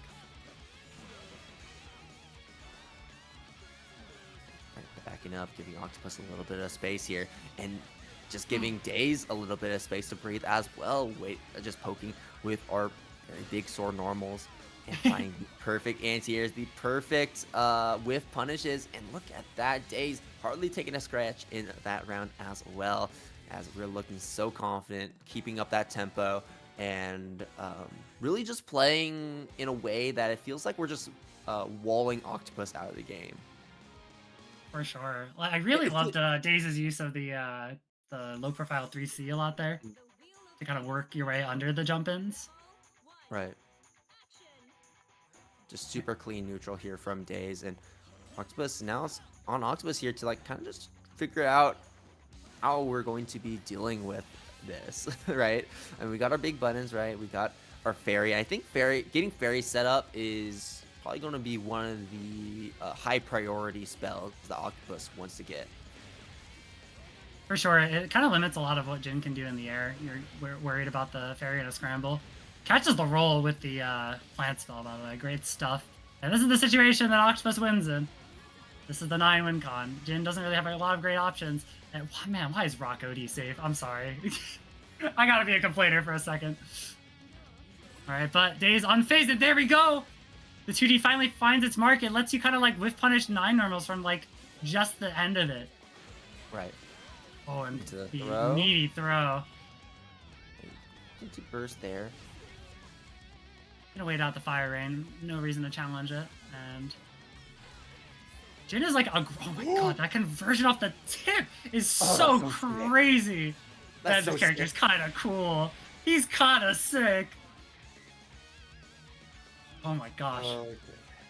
And notice, and now like daze built back all that OD there too. This character farms active flow like super well. That's like one of his big advantages, I feel like. Here we go, we've got that dance around. Octopus has to commit to something eventually, and daze is just like waiting for it. But work to Ray in. Daze didn't really counter those jump ins. Getting a little tricky with it. But here comes daze, found an opportunity to AI AD in. Great conversion. That was such a weird air hit. Oh, but the roll catch kind of working out weird. Oh my gosh. I don't think the clock is the play here. We should probably use a different spell here. Yeah, okay. Now we have fairy. I think we're going to pop fairy. Yeah. Pop fairy in the air. Oh, no RC. And Octopus just holds it with the threat of RC. RC into rock blocked from daze. Amethyst. I do also really like the Amethyst matchup. Yeah, like you were saying. But there's the rock. Can't block them all. Really good overhead. Here we go. Looking for some kind of reset. Daze is holding strong. Trying to make sure that Octopus doesn't stay grounded. Daze could have actually really hard punished that Navy pressure, but Daze didn't fully commit to it. It's okay though. Chicken blocking the rock. Oh, great low profile under it, but under the Amethyst, right? Scramble works out in Octopus's favor. Here comes the unblockable and the burst bait too. Oh my gosh, Octopus is kind of stealing Daze's soul there. That's exactly where you want to be, trying to get your way back into this game and back into this set. We're at equal bursts here. Daze has to close things up now, or it could be scary. Another great... Okay, a little far away, but that one was kind of tough. I love the sword card whiff pickups. Those are so cool, too. Oh, and taking advantage of the no tech setup off the sword card. God, it's just the 5V into the low. You cannot do anything. Is it dead? I think so, with all that meter, too. That's crazy. What a sequence. Nice. Air super. 9 is also unethical BlazBlue. Is 9 unethical BlazBlue Aerodat, or are you just bad at playing them? I mean, she's unethical BlazBlue, but like lore-wise, I feel like. Super duper clean there. Like, are we grouping up 9 with Bang and Relius? I guess I can kind of see it. There are multiple categories. Yeah, great stuff from daze. Super clean adaptation, like, compared to their first set, like, kind of like night and day, honestly. Like, daze did not really falter in the neutral. It was all on Octopus to do, like, something, and just when Octopus is like, cool, I've got him just kind of sitting there, there's boom, IAD in, low profile under something, like, super duper clean. I'm sitting here, I'm taking notes for my own gameplay, because that was sick. Yeah, daze played I think really what the game changer, too, was, I think daze... in the run back had a much better idea of how to play neutral than previously, because back then, like in the previous set that they played, daze's neutral was looking really messy, but we really cleaned it up there, and the movement that we represented made it kind of hard for Octopus to maintain control of it the entire time. And also, like, I like that daze was, while playing very aggressive, also giving Octopus a good amount of respect as well. Yeah, because you kind of have to against a character like that. Just can't let the 9 snowball away. But here we go. Back to the Mai. It is very interesting, though, the fact that I feel like Mai does better into 9 than Jin does. But I think we're just more comfortable with that matchup. It's like a comfort pick, probably. Yeah. Here we go. Mai versus the Relius. Already daze. Going to be setting the pace of this set as per usual. It is losers final, so it is first to 3. Dawn here taking some hits, taking a throw. Probably not going to be spending burst here with the lead that daze has built up so far. Probably just going to elect to save it for the next round. We're going to get out. Okay, there it is. Spending the 50 meter there on the counter assault. And we do find our way out of the corner. And even finding a combo of our own as well here. daze getting picked up and rolled here to the other side of the screen. Doll still active. Doll gauge starting to run a little bit low though. daze spending that burst. I feel like we could have waited maybe for another doll hit before we used it, but I think it's okay. Oh, great use of that air style here. This could be the swinging factor. Being on the other side, we got plenty of meter to secure this round, and just like that, textbook Relius plays to work your way back into a game. Oh, but okay, never mind. As I say that, the dangerous defense can't quite seal the deal. Oh, but there we go. The throw afterward can do it. Man, I for some reason always forget that he can also do dangerous defense. This character. Okay. Knocked down to the ground. Okay, picking back up. Interesting. Going back to mid screen. Probably not intentional, or just trying to open up the cross up. Either way, Dawn still in control, and daze fighting for their life here against the doll. Ignis pulling up as Dawn kind of baits that first overhead. We gotta do his bios. Oh, the overhead. Good old faithful. Gonna open it up. Oh, but there's a drop. Small drop. I like the idea there from Dawn, realizing that daze, I think, might have been able to spend burst at the end of the duelist bios. I'm actually not too sure. But just playing it safe there with OD to try and lock him out. But now we don't have burst available to us with the sequence that daze is putting on Dawn. We don't have mirror for counter assault either. We just gotta hope on instincts and reactions. And unfortunately, that was not enough there for Dawn.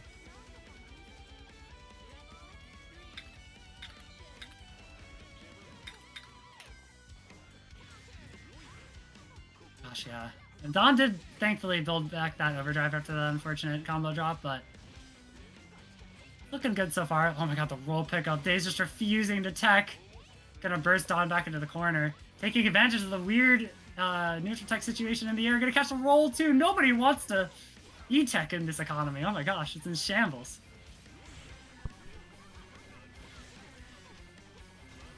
Gosh, and weird situation. The CA gonna be punished during the duo bios startup. And that's gonna be it. Dawn taking the game 1. Yeah, that was a weird situation there. It's pretty funny. I'll be God, joining on comms temporarily.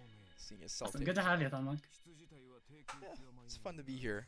I also really love watching Relius play. I've been learning a little bit of Relius myself recently, actually, so it's pretty entertaining.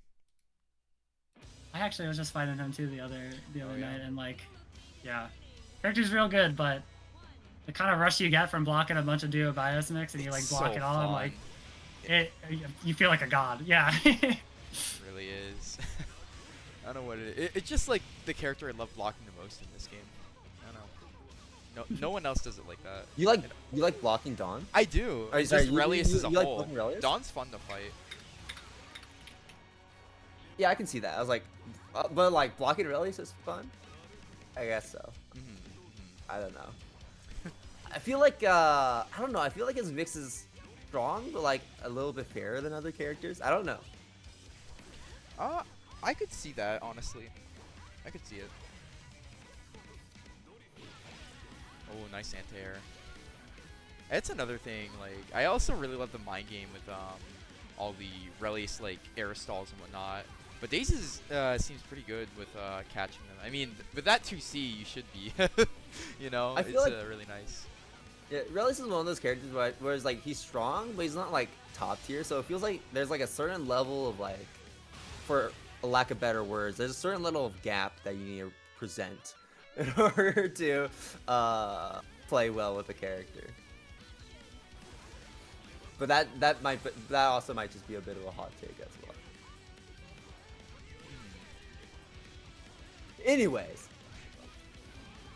Anyways, a missed anti-air from Dawn means that daze is going to be getting an insane amount of corner carry, taking Dawn to the right corner, the right side of the screen. Oh, no. Hey, overhead does connect.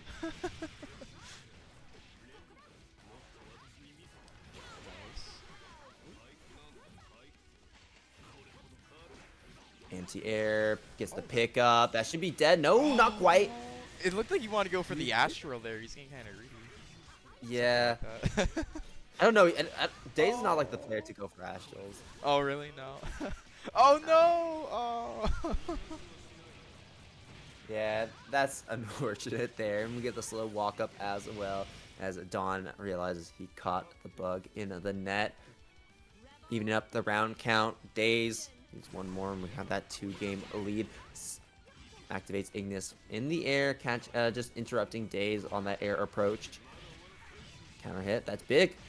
Nice. Full dog gauge means that we can just pop Ignis right now, go for this mix, find an opening, and then we can call back Ignis to recharge as we finish off this combo. Or not. We're just going for the blender. I imagine he's gonna want to de-summon here. Ooh, nice combo. Ooh, Yeah, there we go. De-summon. Oh no! It looked like he's just a little off there, maybe on the spacing.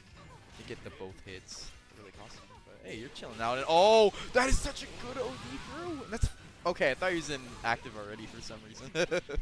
Yeah, it's a good OD through. We were able to get out of that situation, but still though, with this little life up, it is pretty darn rough trying to make this comeback. And we're not going to be seeing that comeback today, unfortunately. There's the super, there's the EA coming through, closing it out. Dawn going to be going up one more game here against daze 2-0. Very nice. Very nice.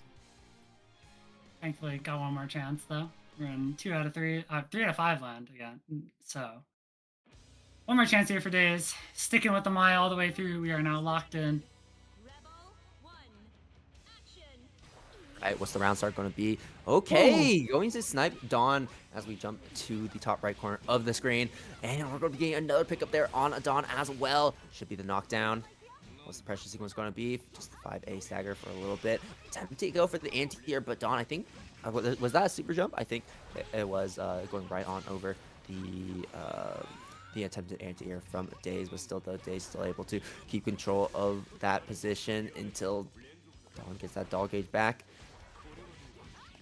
Flipping around the air. We're trying our best to try and catch that high. daze. That JC converted that high and that far behind her, man. This champion. Great stuff from daze. Gonna close things out with the super for the perfect. This is the road back into the set. This my champion is frying me. Dude, the way that Dom was trying to force Ignis to just chase after daze. That is cracking me up. Anyways, here we go. Oh, pulling back Ignis just in time so it doesn't die from the dive from daze there. Tech. Drill down. Back from daze. To full screen and catching with the javelin, and that's going to be the combo right there for daze. Putting a subway up here, blocks the overhead but doesn't block the low, and the burst does come out, setting up the doll from using the full screen move there, but daze respecting it. And Don got counter hit on the way down after blocking the JA. Spent the burst, and it was the last burst for him of the game. Excuse me, not of the set. Jeez, daze has still got a way to go, but this is absolutely the path back into the set for him. Was absolutely seeing the answer there. A lot of spears were really finding their mark in those games. I feel like really well placed ones, especially with the redirects on them. Right. I do like that we're representing it a little bit more too. We haven't been using it too much earlier in the set. And I think it's a good way to try kind of like slow down the game a little bit, right? For sure. Try to regain control, like, especially if the doll's on the screen, right? Because then Dawn has to worry about, okay, maybe the doll's going to get hit. I can't afford the doll to have a chunk of its lifespan taken from it like that. And it does become very important because the doll is really the main way Dawn, the main way Dawn can stay so strong and neutral is because we have that doll to back him up. Speaking of doll, great work from daze, like blocking all of that doll pressure out of the corner, and gets rewarded for it too. Gonna start some pressure of his own. Dash it in. Dawn not too scared. Very more than happy to just up back. Dawn is an up back merchant. Right. Just like that, which is how you punish the. Oh my god, with the doll and the punish too. Sheesh. Duos bios from full screen.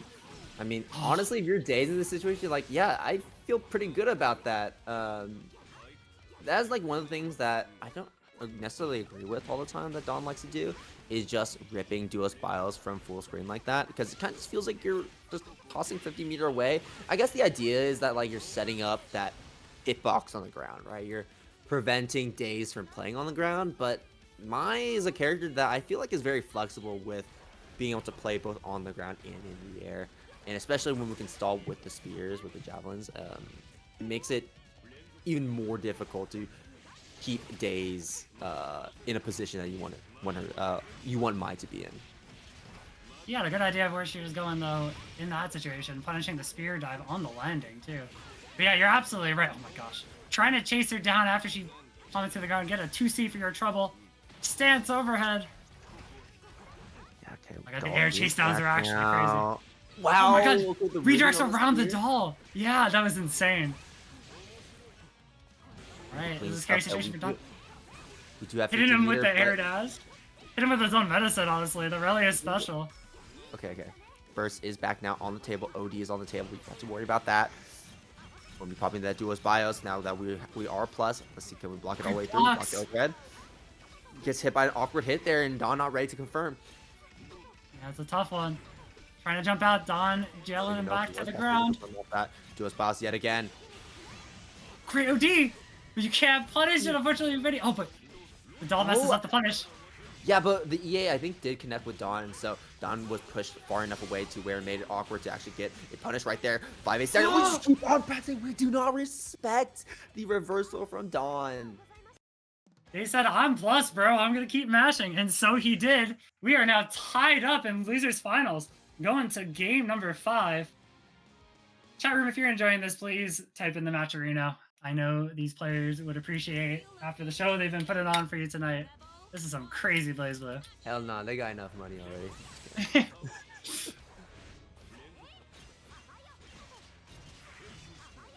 Right. Got some doll lockdown, spent a lot of doll gauge for it, but the backflip out means this is definitely a win in the favor of daze. I'm just gonna unsummon mine as well.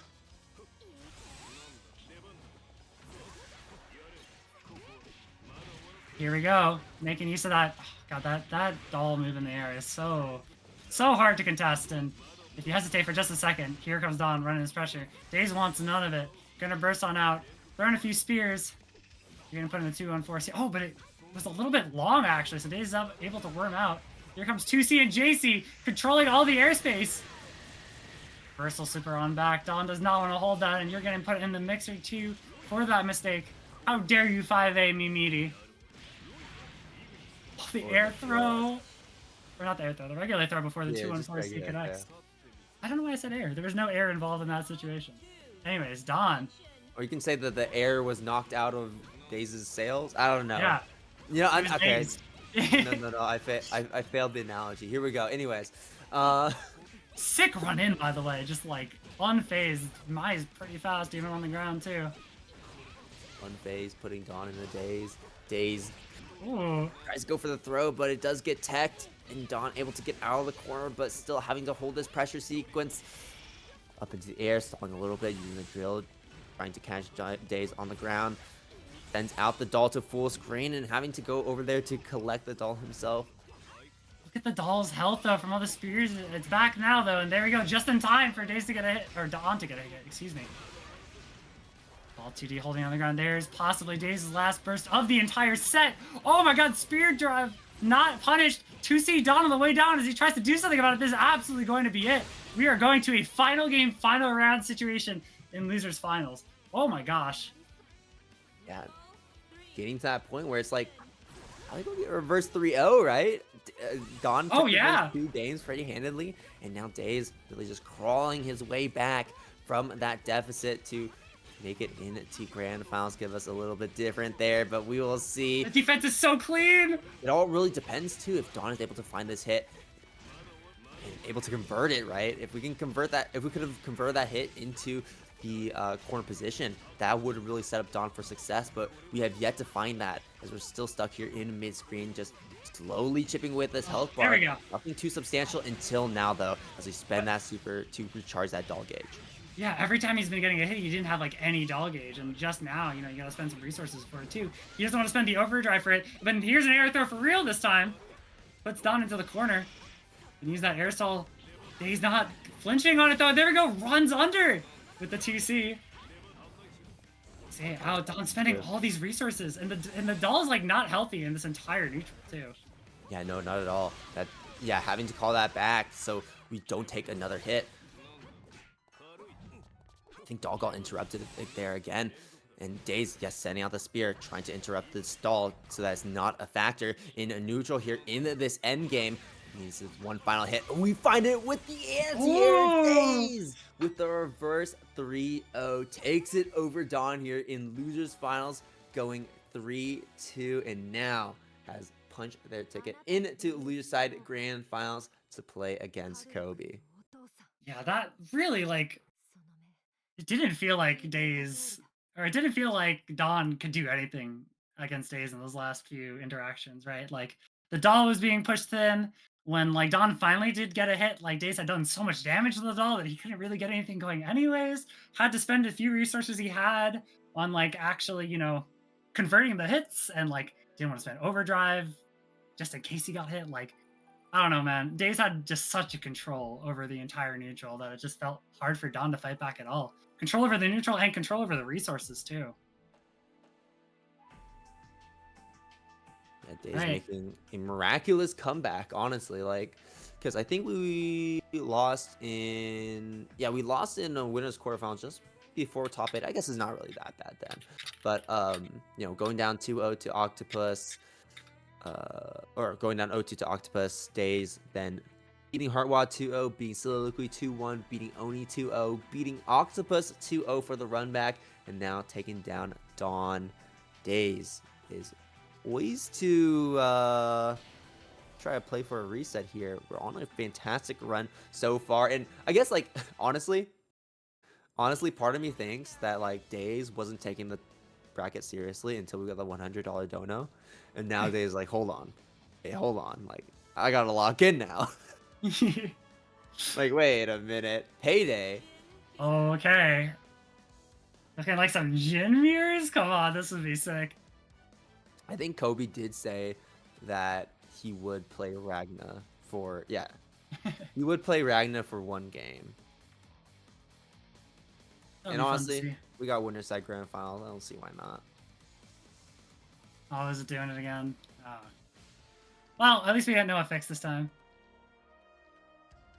Yeah, I think the port is being the port, so it's okay. We'll get it sorted out. We had it sorted out before. In the meantime, since we're here, more of a reason to check out the Matcherino. It's got plenty of money in it, but more doesn't hurt. Especially if you've been enjoying the stream. It's the best way to support your players, support the BlazBlue community, support the people running the stream, the great people at Boston Blue Beat. Shout out to Thunlunk, by the way, who's been supporting us and piping in occasionally as well. We gotta get games again sometime, Thunlunk. It's been a while. Alrighty. Hopefully this time for real, and if not, we can try a different room. I have a bad feeling that the port is upset that people are playing the game these days. It's been really funny seeing people on like Japanese BlazBlue Twitter talk about how, like, hey, everyone's playing the game again. Like, why are the online servers so busy? It's like slowing down the game and stuff recently. Which definitely not a bad thing. It's always awesome to see people playing the game. Oh, we hate BlazBlue. Yeah, I love BlazBlue. This game sucks. I love BlazBlue. I hate BlazBlue. I hate playing against every single character in the cast. I'm not quite sure why seems that only with daze does this happen. I don't know, dude. This game's netcode is just odd. It's weird though, cause like he was on stream earlier with Octo. He's with Octo twice, and that worked just fine. But with Kobe and Oni, it's bugging Well, out. where's That doesn't make any Octo? sense. Wait, where is Octo located? Like New York. So that's the New York? weird thing, right? Cause like Wait, Oni's. where's Daze again? Daze is like Chicago. Yeah, I think he's like Midwest, like somewhere Midwest? like that. I think Kobe's like also kind of Kobe Midwest area. Kobe is yeah, also Midwest. Yeah, that's weird. Yeah, I don't understand what's going on with that. But you know, it's all right. Yeah. You one state over from Daze. Yeah, that's what I thought. I'm like, y'all are pretty close geographically. Y'all could just go play this in person. Do a phone cam stream. Let's go. That'd be kind of hype. Start driving. I don't think Daze is Atlanta. Like I said, I think Daze is Midwest. I don't remember which one specifically, but I'm pretty sure it's Midwest. Mm-hmm. I don't even know what made you. Yeah. Yeah. Who are our Atlanta BlazBlue players? I'm trying to think. Yeah, I don't know either. I mean, I feel bad because someone will probably say like, "Oh, it's me," and I'm like, "Oh, I know you."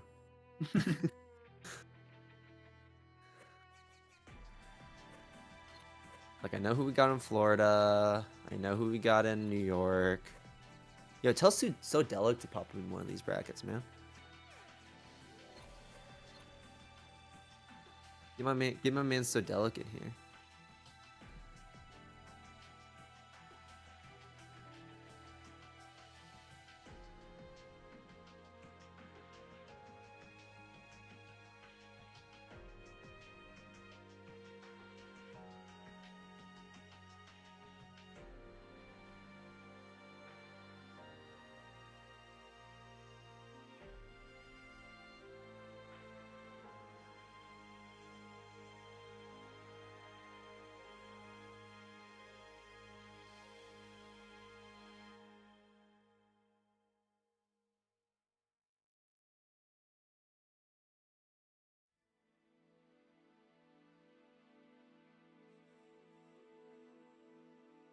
Right.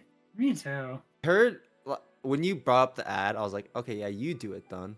And then you just immediately, like, before I could say anything, you just went right into it. I was like, oh, okay, you got it. Man. cheering you on from the sidelines, as you say that Boston Blue beats in Boston.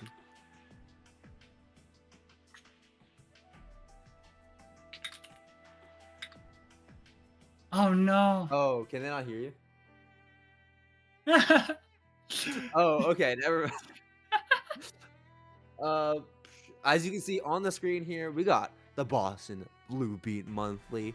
We're not going to be having one here in December, but we will have one in January to start off the new year and also bring us in for Frosty. It should be the week right before Frosty. We got Sailor Moon S, which is going to be at Frosty for Vortex Gallery, if I remember correctly. We got Xrd. We got Actress Again, Current Code. We got Grand Blue Fantasy versus Rising. We got Guilty Gear, Accent Core Plus R. We got OniNYC Invert 2, BlazBlue Central Fiction, and of course, Guilty Gear Strive. So if you're in the Boston area or the surrounding area, go ahead and hit Boston Blue Beat up.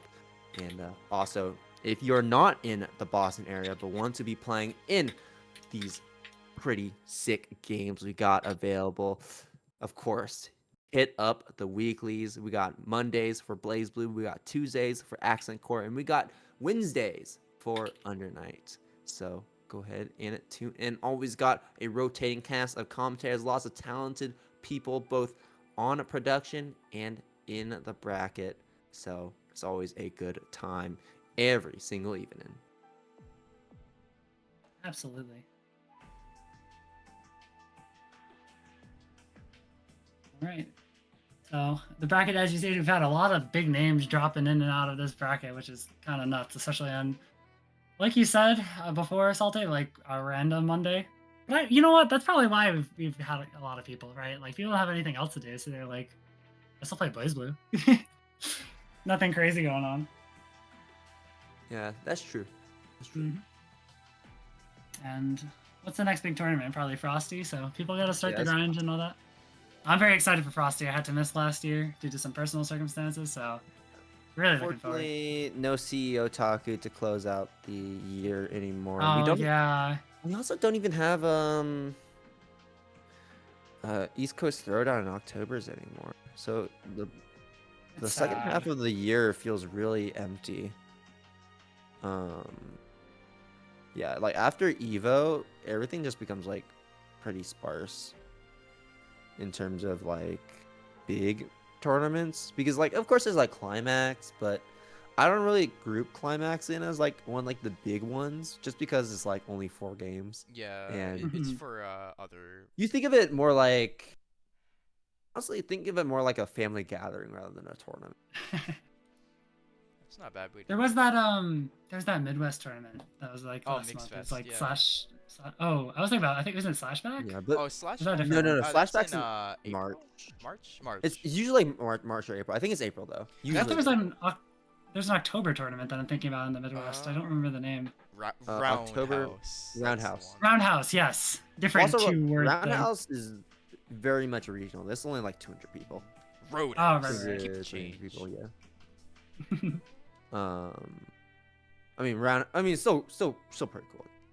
I'm just saying like things that are like breaking the thousands kind of deal. Oh, right. So like East Coast Yeah. Throwdown and like. I never got to go to CEO CEO Taku. Taku. I really wanted Oh, to, it but was probably. Think- It's top 3 events. We're probably gonna get Taku next year. I hope so. I'll definitely try to go. So if they do Bailey, that. I think, is right now just figuring out a location for it.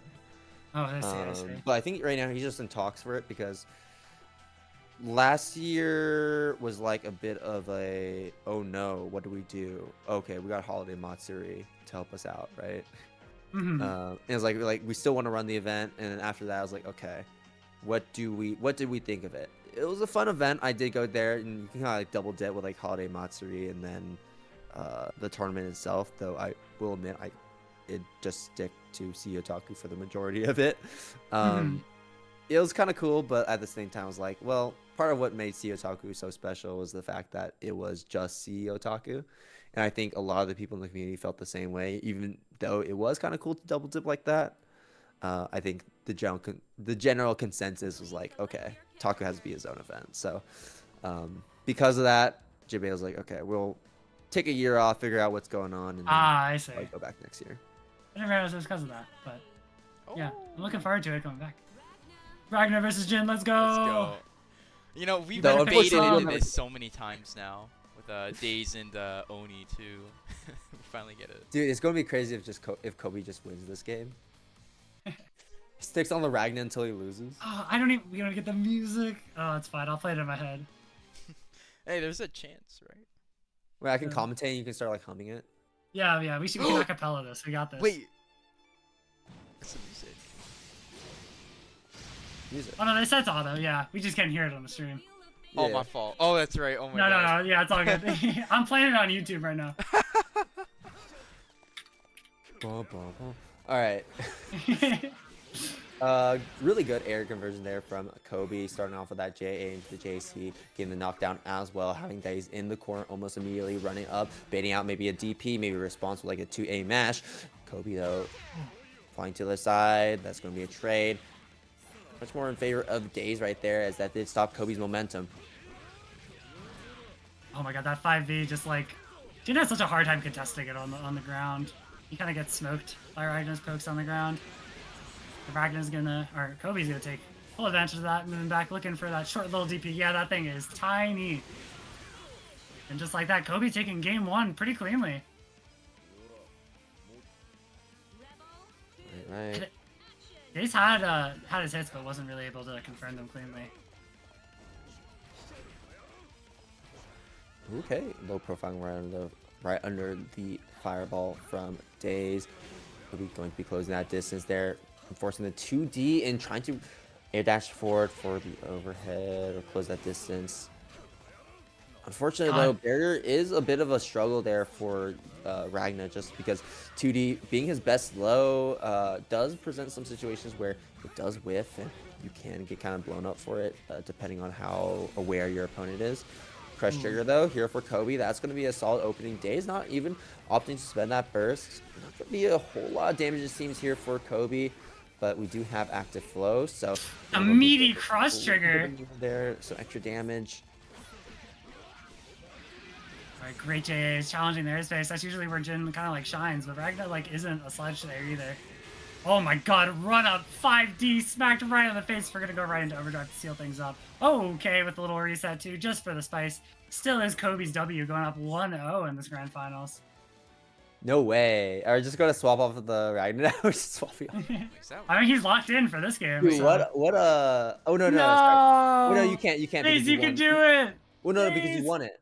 So yeah. Okay, but we're going back to we're going to the mine now. No more Jin.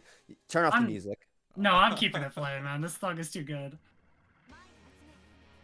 Man, I'm so sad. Anyways, going we're getting 2 Ragnar game now. This okay, so like that other matchup is so footsies. This one is not as footsies, but still hype. Anyways. So we saw a lot of like JAs that got Kobe some really nice knockdowns in mid-screen before. We're going to be seeing a pretty similar approach, but even more so, I would say, in this matchup, just because Daze is going to be a lot more airborne, so making sure that we can swat Daze out of the air is going to be a lot more important. 5B being another important tool because of how Daze is going to be utilizing those backdashes and those flips, so having that big, fast move is going to be important to lock Daze down on the ground. And like I said before, the JCs just as a way to the JCs and JAs as a way to like kind of lock down and swat Daze out of the air if we go very aggressive with those flips as well. For sure. I feel like it's probably gonna be harder, honestly, for Kobe to use that JA in this matchup. Like, it's definitely harder to pin down. It's harder, but also like generally just a little bit more important. It's not like you have to definitely be a lot more aggressive about it too, because like it's not like the Hazama matchup where you're playing very defensive with it. Because mine doesn't come to you, you come to mine. Right. Or at least in like, she comes to you, but like your JC ain't being the spear, ain't being the dynamite. Working out pretty well so far. Roll was checked, but Kobe's just gonna gauntlet Hades, or Hellsfang, excuse me, right back in.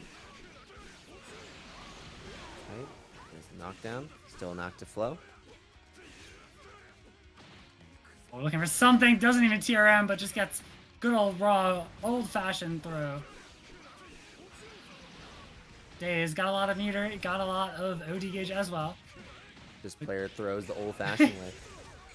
Yeah, and just 2 A's median hits counter it. I'm not sure what Daze is doing, but Kobe gonna tie things up after Daze put himself on the board. Little round piece. Oh my god, the 6A, but it was a little too high. Yeah, a little too high to actually get a combo off of that. Still, I like the idea. And there it is, yeah, trying to meet Daze up in the air, but that's going to be a trade right there. Kobe still, though, making the best out of the situation and winning that scramble. Crush trigger, burst from Daze, not wanting to take that damage. And now we're back here in a mid-screen playing neutral. Good patience from Kobe, utilizing that barrier on the stagger from Daze. 5B crest, and now we're out.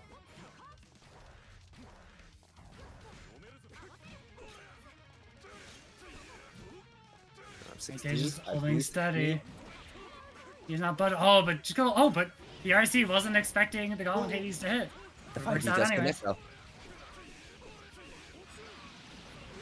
Daze does have a good deal of meter though, so you might have to respect his options.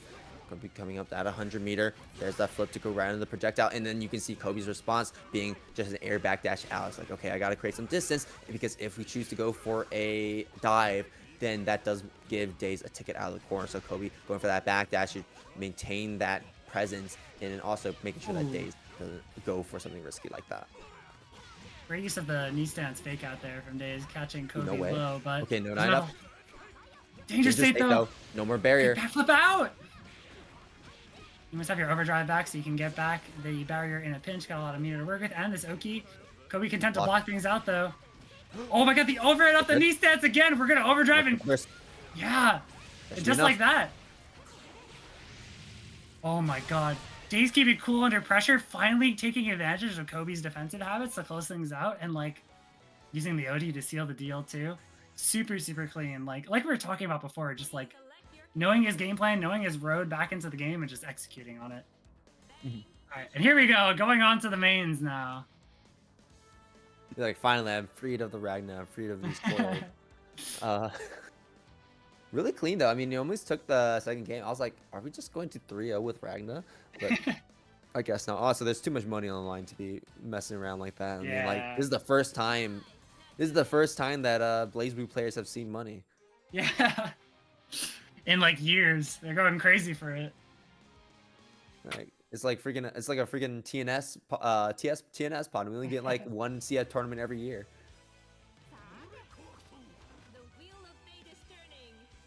Alrighty, here is our game number 3. Daze tying things up. Still has a whole losers or you know, grand finals set to go through first. You do have to beat Kobe on his main. If the overhead bumper set, you gotta hold all this pressure. Or not. Daze obviously spend that burst early. We'll see that does come back to bite Daze, as Daze unfortunately was not able to create enough space to escape the corner position. Kobe immediately returning the favor there with a mash on the 5A, I believe, getting counter hit. That should be all 4 seals. There we go. 6 nails still remaining. Bomb Oki. Yeah, the bomb Oki there. Oh my god, the 2C whipped falls in the perfect spacing to punish it too. That I have not seen a situation like that in a while. Yeah, Bang is kind of crazy. He runs strike throw with the command throw. He's got really good Oki too. Remember when we thought this character was mid? I don't. You know, I wasn't playing around then, so I can't comment. But I cannot fathom how anyone could look at this character and think he's mid. I'm sure some people were believers, obviously. I mean, Yeah. Greek was like still pretty darn good with the character, but I think he was way different in CF1 as well. Yeah, I think like with more Bang players coming out that are really good, I think definitely perception has gone much higher than it was before. Kobe looking really good here. Should be able to get the 4th seal. There we are. 4 seals unlocked. That's going to be increasing the damage of his drive moves. 8 nails remaining. Using the triple nail there to keep a Daze locked in the corner, forcing him to respect it. Bomb nail connecting.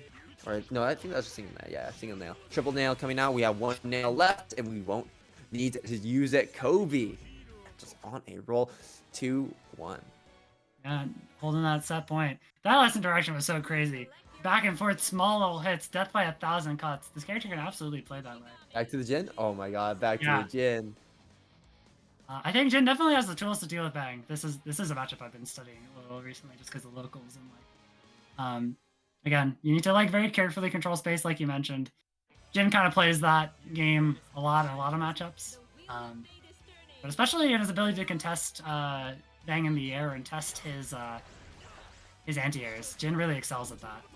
But Bang is Bang, and Jin's DP kind of sucks, so he's kind of got to hold Bang pressure.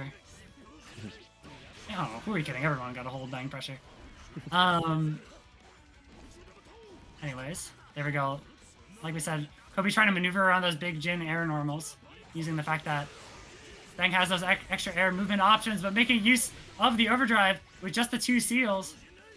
Speaking of extra air movement options, yeah. When you do pop that OD, you do get omnidirectional movement with the character. Do you have to be careful though, because you do get put into a counter hit state, so if you do get hit, you're going to get blown up. But it's very hard to hit the character once he starts flying all around you like we just saw. What a sequence though. The 5A stagger into run up 2D, and the 2D just hits. Kind of sick. Oh my gosh, the air throw. Catching Daze up back air round start. Kobe wants to put an end to this before the Jin can get up and running, especially if you're switching between characters in the middle of the set. It could be really taxing. Now you gotta hold, a bumper in your face. Right. And right now, there wasn't really many easy ways to stop that momentum early from Kobe as well, aside of like that DP that we saw right there. But Bang is still so effective at enforcing the scramble, even despite that. Let's my gosh, yeah. No burst still coming out from Daze. Just going to take this damage. nails coming out now. Oh, the DP to break it. Good awareness. Okay, we gotta spend burst at some point now, right? Oh, no, okay, still drops holding it. onto it. Oh, but just like that, oh, unfortunately, the small hits added up. Daze not getting a chance to spend that burst, and just like that, Kobe is your Boston Blue Beat Online champion for today, taking home that big bag. Taking home the lion's share of at 130 we have in the pot for the Matcherino. And speaking of the Matcherino, you can still exclamation point Matcherino in the chat and donate to the chat. Donate to the pot more if you like, as well as claim any of those final codes. We still have about 30 remaining, so if you want to do that, you absolutely still can before these players are paid out. But once again, thank you all for showing up. We got how many people in the chat? We got 90 people in the chat right now. We had 29 people in the tournament. Very big night, very big turnout, and we appreciate everyone that not only made top 8, but also played in the tournament as well for coming through. Make sure that y'all come in for next week. I think we're running it next week, right? I'm pretty sure. Or are we having a break? Okay, we're running it next week. So yeah, come through for next week, and then try to get some final BlazBlue weeklies in before we start hitting the real height of the holiday season. Looking forward to it. I haven't commentated BlazBlue in a while, and it's been real fun commentating with you, Salte, and you too, Thunlunk. Like, man, what a bracket to come back to. This one was absolutely a killer, like we've been saying. Yeah, absolutely. But with that, I don't really have many other final words. Morgan, do you? No, other than to check out the other Boston Blue Beat online brackets tomorrow and Wednesday if you're interested in Plus R and Uni respectively. And I don't know, my Twitter and Blue Sky is on the screen if you want to follow me. Right. You can also see me. You can also see my tags right there on the screen as well. But like Morgan said, we don't really have much else to say. Go ahead and tune back in the stream same time tomorrow for some Guilty Gear Action Core, and we'll be seeing y'all later. Have a good one. See ya.